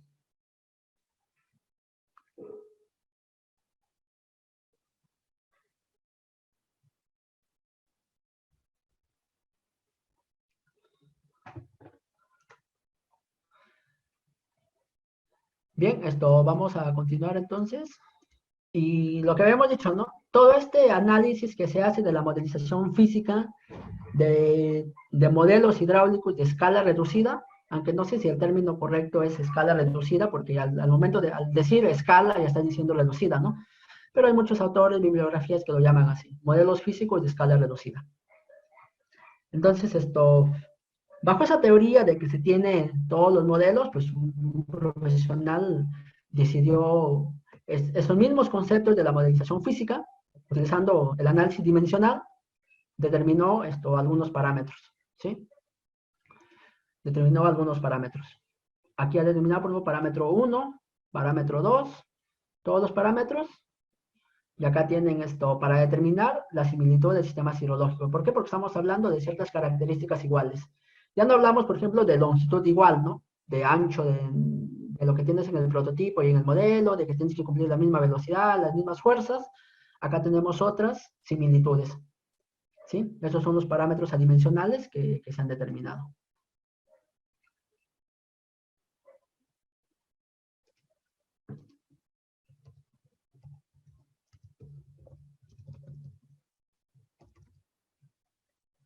El profesional que ha desarrollado esta investigación eh, es este profesional, Oswaldo Ortiz Vera. Igual, si es que a alguien es de interés, el documento lo pueden descargar desde esta web, que es de la revista TICA, ¿sí?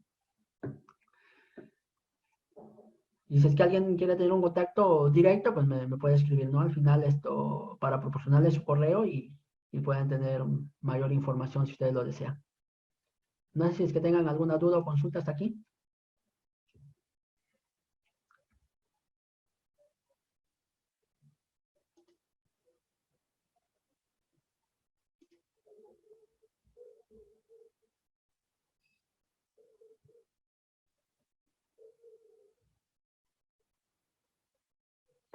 Yo entendí, hay una pregunta de Néstor en cuanto a la pendiente en ambos extremos de la estructura a proyectar. No, no entendí. A ver, voy viendo las preguntas que dejaron por aquí.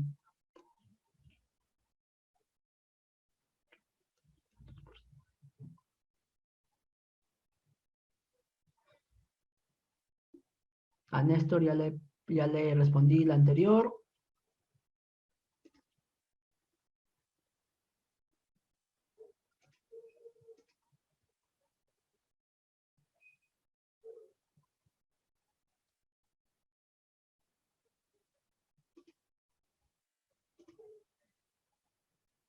No sé si es que hay dudas o consultas o continuamos.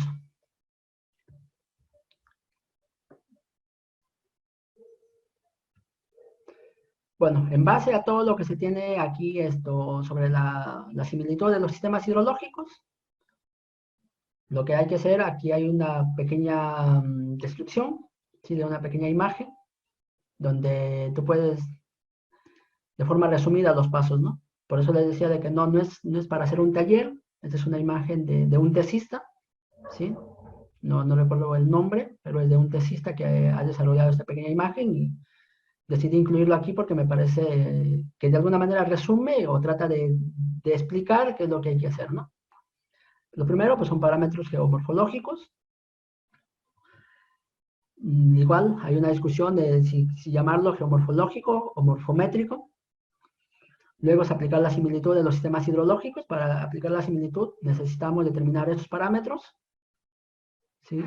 La determinación de estos parámetros está en función de las características de la cuenca, ¿no? Las características como es altitud media, intensidad, perímetro de la cuenca, área de la cuenca. Bueno, y muchas de estas pues se utilizan programas SIG, ¿no? Para los que tienen en mente a matricularse en el diplomado, esto a lo largo del diplomado se les va a enseñar delimitar todas las características morfométricas utilizando, creo que es la primera o una de las clases iniciales, es delimitar y entender el uso de cada uno de los parámetros. Si bien es cierto, hay 21 parámetros, y mucha gente no tiene su plantilla, determina los 21 parámetros y lo único que utiliza es el área y el perímetro, ¿sí? Entonces, se hace un resumen mostrando en qué proyectos vas a utilizar cada uno de los parámetros. Ahora, para delimitar los parámetros, igual, es utilizando de alguna manera software libre, puede ser QGIS, creo que también hay una parte donde se obtienen los parámetros utilizando Python, es decir, haciendo tratamiento de datos tipo raster, pero desde Python. Y si es en el caso de QGIS, al final, en la última sesión del área de QGIS, me parece que hay una sesión donde tú colocas un modelador gráfico, ¿no? Es decir, tú programas tipo Model Builder de ArcGIS, tú programas para que te delimite y te dé toda la lista de parámetros. A ver, voy a ver si es que hay alguna otra pregunta o consulta.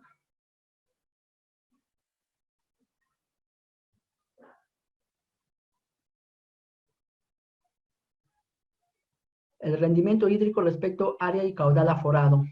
¿Qué exactamente?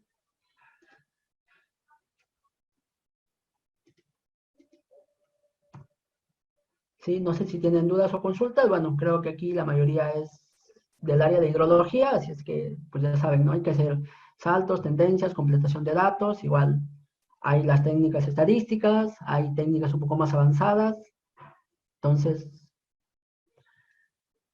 no sé si quieren preguntar algo puntual. Sí, caso contrario, creo que eso es gran parte de la presentación. Y si quieren cómo procesar la data, a lo mejor si es de su interés, podríamos de repente hacer un taller específicamente para procesar los datos, ¿no? para determinar los parámetros, utilizando QGIS, utilizando de repente Python, escribir un script en R, un código. Igual, ¿no? Hay códigos para completación de datos, para tendencias, para saltos. Depende mucho, ¿no? Depende mucho y con esto, pues igual, ¿no? Todo proyecto, bueno, está el proyecto ahí y lo primero hay que medir, lo primero que se tiene que medir es el tiempo, o sea, cuánto tiempo dispongo para aprender todas las herramientas o querer aplicar todo lo que tengo, ¿no? Entonces, no sé si hay preguntas puntuales, un poco sobre el tema.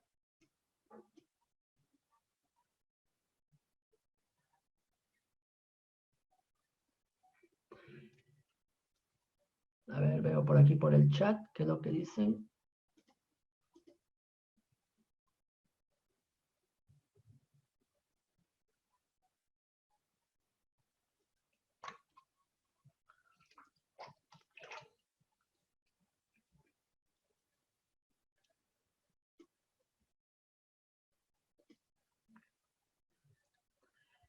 Para los datos de precipitación máxima en 24 horas, el análisis estadístico se realiza con lo que se indica saltos y tendencias o solo para las P mensuales.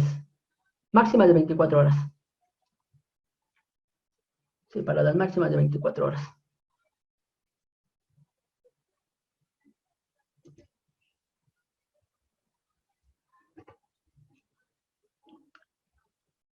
¿Dudas, consultas hasta aquí?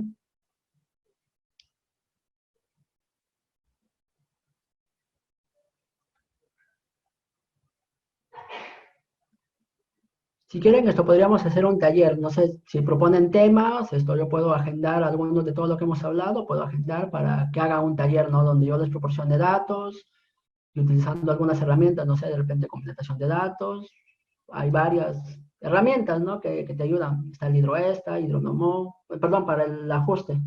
Para el ajuste está Hidroesta, Hidronomón, Tren, hay varios, ¿no? Hay varios, incluso hay hojas de cálculo, yo tengo un código para R, un código para MATLAB, ¿sí? Entonces podemos hacer un taller donde se incluya una primera parte, explicar el por qué, y lo otro pues simplemente es ejecutar, ¿no? El código. Por aquí me preguntaban alguien, con respecto al análisis de información, se sabe que existe la estadística paramétrica y no paramétrica, ¿cuál sería la mejor? Bueno, la primera pregunta que hago es, ¿alguien sabe cómo trabaja Hidroesto? ¿Sí? Entonces, si solamente nos dedicamos a hacer clics, a cargar datos, va a ser muy complicado entender las tendencias futuras, ¿no? Va a ser muy complicado. Si no entendemos lo básico, la estadística, si no entendemos los principios básicos, va a ser muy complicado. Usted sabe que la tendencia de esto es hablar de machine learning, redes neuronales. Yo, por ejemplo, en algún momento apliqué para tratamiento de los datos de precipitaciones el enjambre de partículas, ¿sí? Para un poco tener en cuenta la incertidumbre de los datos. Hay una técnica que se utiliza para abastecimiento de agua, ¿sí? Para determinar las fugas a lo largo de toda una red de tuberías. Entonces, participé en un proyecto de investigación que se llama el enjambre de partículas, ¿no? Que como siempre le explico para que me entiendan de la siguiente manera, ¿no? De la siguiente manera. Esta es toda mi red de tuberías, ¿sí? ¿Cómo determinar en cuáles de estas se rompe está la fuga? Está en esta, imagínense toda una ciudad, ¿no? Que tiene problemas con esto. Si tú aplicas la técnica que te digo de enjambre de partículas, de alguna manera te reduce a ciertos sectores, que son algoritmos que te van a reducir y te van a decir, posiblemente la ruptura solo esté en esto. De todo lo que tenías que analizar, finalmente te quedas para analizar estas 4 calles. Y es más fácil levantar el concreto de 4 calles a que tengas que levantar todo el concreto de toda la ciudad. ¿Sí? Son algoritmos. Entonces, a lo que llamo es entender, pues ponerse a leer y a revisar libros de estadística básica, y con ello vas a poder dar pasos agigantados y poder entender cómo se aplican las redes neuronales, cómo se aplica cada una de las cosas, ¿no? Por ejemplo, yo tengo un caso muy práctico de que cuántos de ustedes utilizan, a ver, ¿cómo era? Déjenme, me acuerdo. Historietas.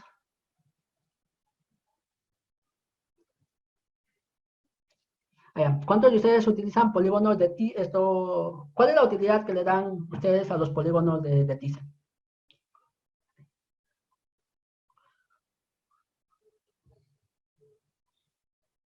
¿Veo? ¿Nadie?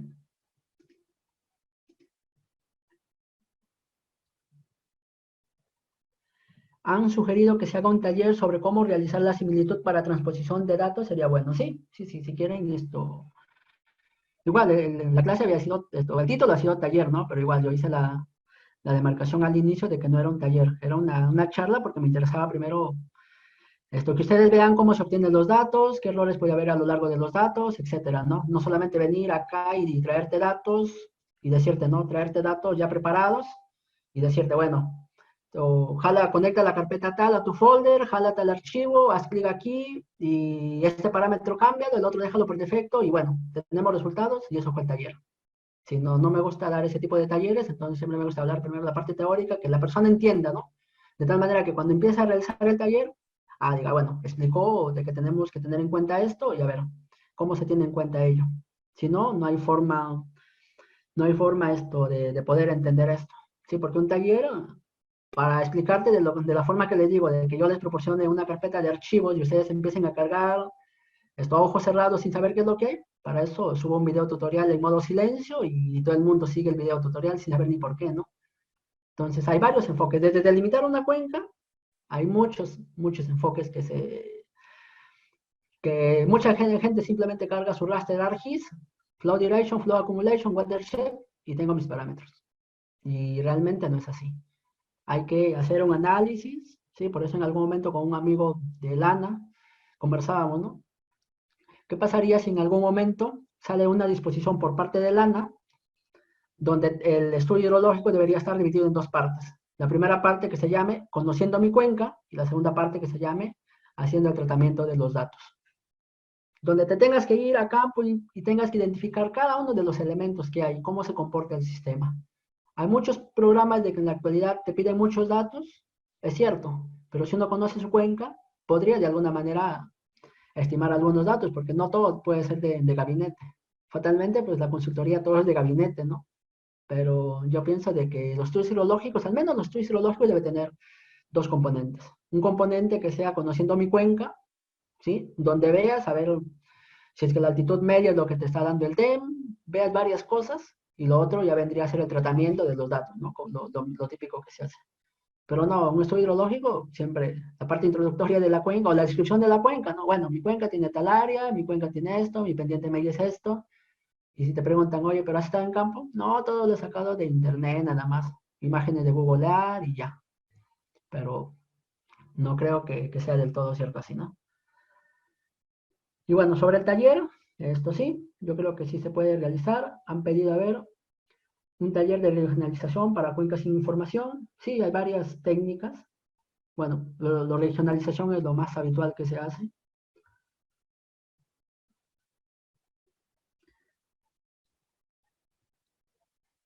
Alguien ha escrito la manera más correcta de decir no. Estimar los datos hidrometeorológicos en cuencas donde no hay datos. Esa es la palabra correcta, estimar. No determinar, el término correcto es estimar. Bueno, yo creo que sí, se puede programar para elaborar un taller donde les proporcione datos, pero igual, ¿no? El taller podría ser unas 2 horas donde hablemos una primera parte de cómo delimitar correctamente una cuenca. Sí, por ejemplo, les hago muy sencillito un caso, ¿no? Para que tengan en cuenta y a ver si es que de algo les sirve. Imagínense que yo tengo aquí mi terreno, acá tengo mi cauce y nuevamente mi terreno. Y resulta de que aquí en esta zona yo tengo árboles, ¿sí? Árboles bien altos, bien altos.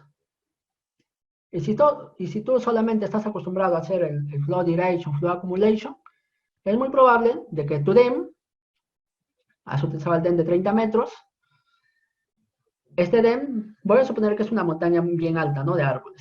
Y resulta de que el programa lo que va a hacer es reconocerte que eso es un divorcio, un acuario. Es decir, el flujo te va a considerar que de aquí viene a este lado, y de aquí viene a este lado, y de aquí lo mismo. Y finalmente te da errónea tu cuenca, ¿no? Porque dices, oye, ¿qué está pasando? Sacaste el río y aquí el río debería ser mi cauce principal. Sí, pero lo que pasa es esto. ¿Sí? Entonces, si alguien pregunta, pero entonces, ¿cómo corrijo? Ah, pues delimita tu cuenca, luego que delimitas tu cuenca, haz un análisis exploratorio, de repente usando Googlear o si quieres con mayor detalle, descárgate una imagen Sentinel, Landsat, qué sé yo, y empieza a cargar ahí tu límite de tu cuenca y empieza a analizar. Y si es que has hecho el trabajo de campo, pues mejor, ¿no? Tienes fotos, tienes mayor idea. Entonces ahí puedes definir, ¿no? Ah, bueno, será así. Pero si no, puede salir cualquier cosa y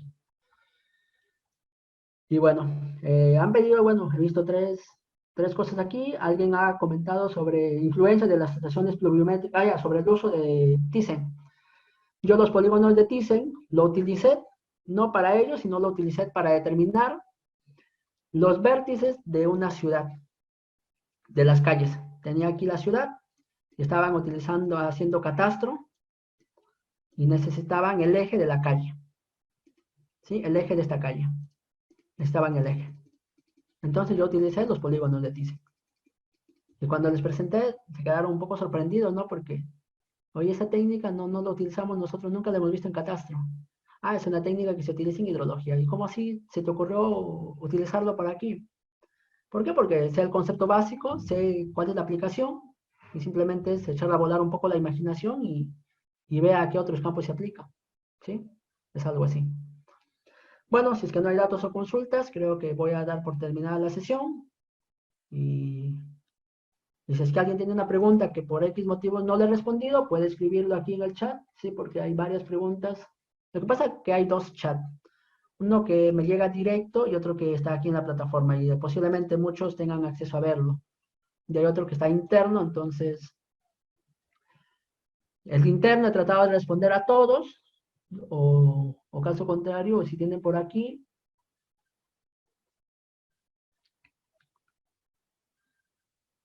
A ver. Ah, han pedido mi correo. Ok, ahora se les voy a dar mi correo. Lo voy a colocar por aquí en el chat, ¿dónde está?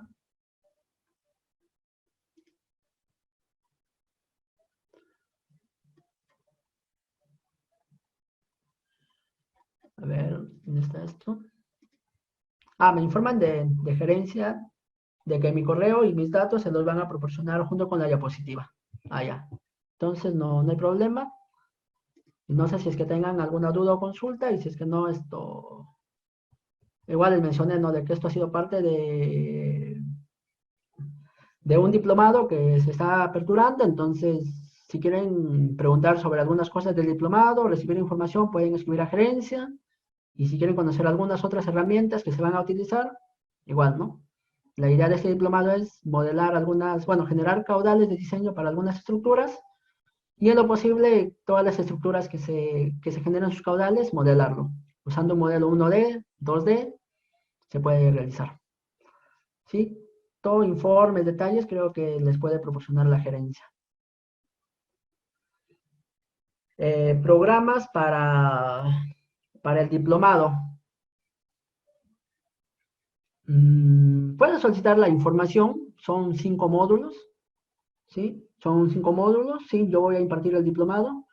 Estos son 5 módulos, la primera parte, como les digo, a ver, déjenme ver si es que lo tengo por acá disponible el contenido. Un momento.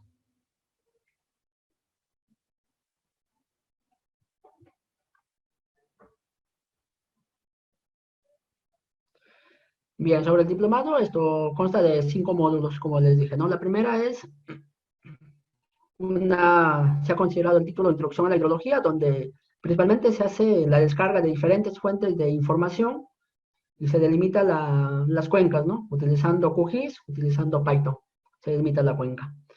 Bueno, se delimita la cuenca y se determinan los parámetros geomorfológicos.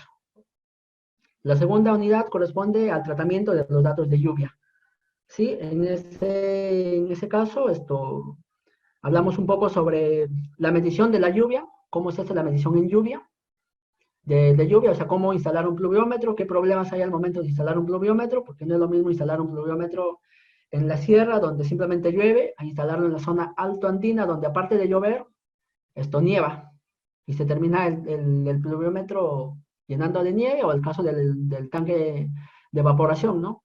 cómo se trabaja cuando ese tanque se congela, qué es lo que se tiene que hacer, ¿sí? Entonces se hace ese análisis y sobre las aplicaciones, cada módulo tiene dos aplicaciones, ¿sí? La aplicación del segundo módulo corresponde al tratamiento de series pluviométricas y análisis de consistencia utilizando RHTV4 o versión 4.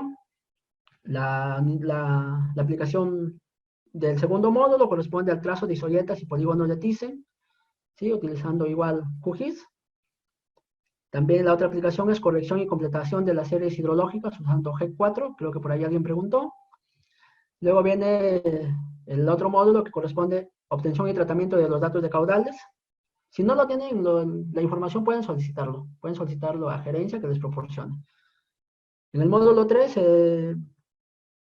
se habla todo el tema de aforo de corrientes, un poco a detalle con cada uno de los casos, incluso se les plantea casos, cómo podrían instalar sus estaciones hidrométricas.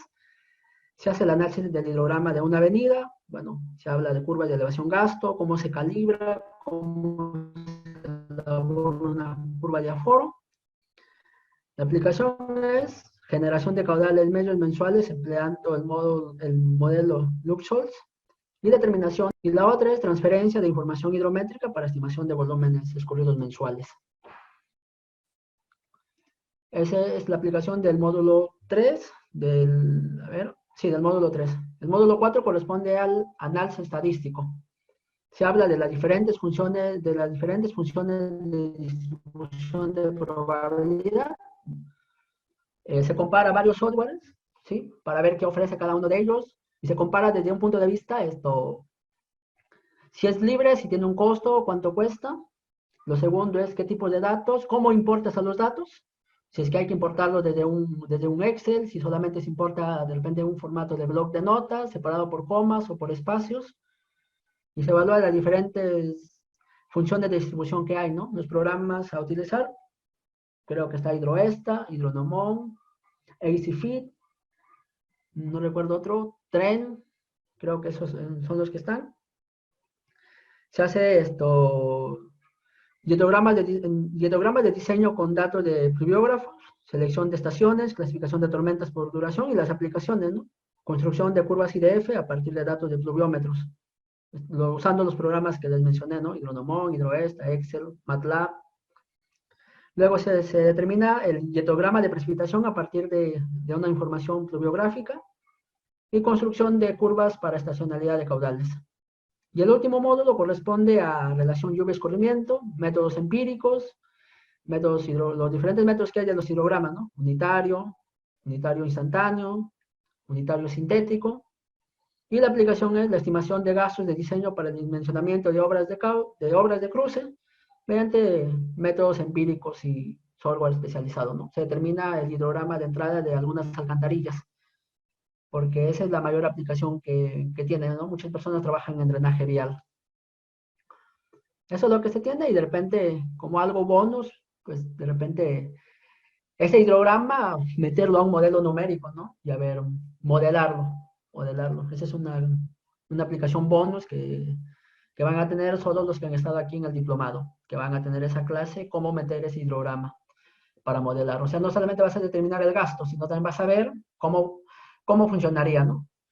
Porque el gasto se determina para poder diseñar la estructura. Pero aparte de eso, vas a poder verificar si la estructura, dimensionar la estructura y luego verificar si la estructura funciona bien o no. ¿Sí? Programas a utilizar, pues de repente usamos GCRAS 2D. ¿Sí? Para la hidráulica. ¿Dudas, consultas hasta aquí? Si es que no, pues muchas gracias por estar aquí. Y coordinaremos para el diplomado. Perdón, para el curso, para el taller y para el diplomado, si hay interés, pueden solicitar las fichas de registro, las cuentas de pago, de CERSA, etcétera, ¿no? A través de su fanpage, algún correo que les proporcionen. Y sobre el taller, sí, podríamos programarlo y se realiza el taller. Y si es que al taller se quiere sumar personas que tienen experiencia en esto, pues sí, me gustaría que digan cuál es su mayor problema, ¿no? Porque a lo mejor las cosas que se van a abordar, ya por la experiencia, lo saben, ¿no? Pero sí, Si alguien dice, bueno, yo ya sé hacerlo esto, pero quiero complementar porque tengo bastante problema con esto. Entonces ya podemos abarcar en el taller no solamente un taller para personas que recién inician, sino para personas que quieren salir de algunas dudas, ¿no?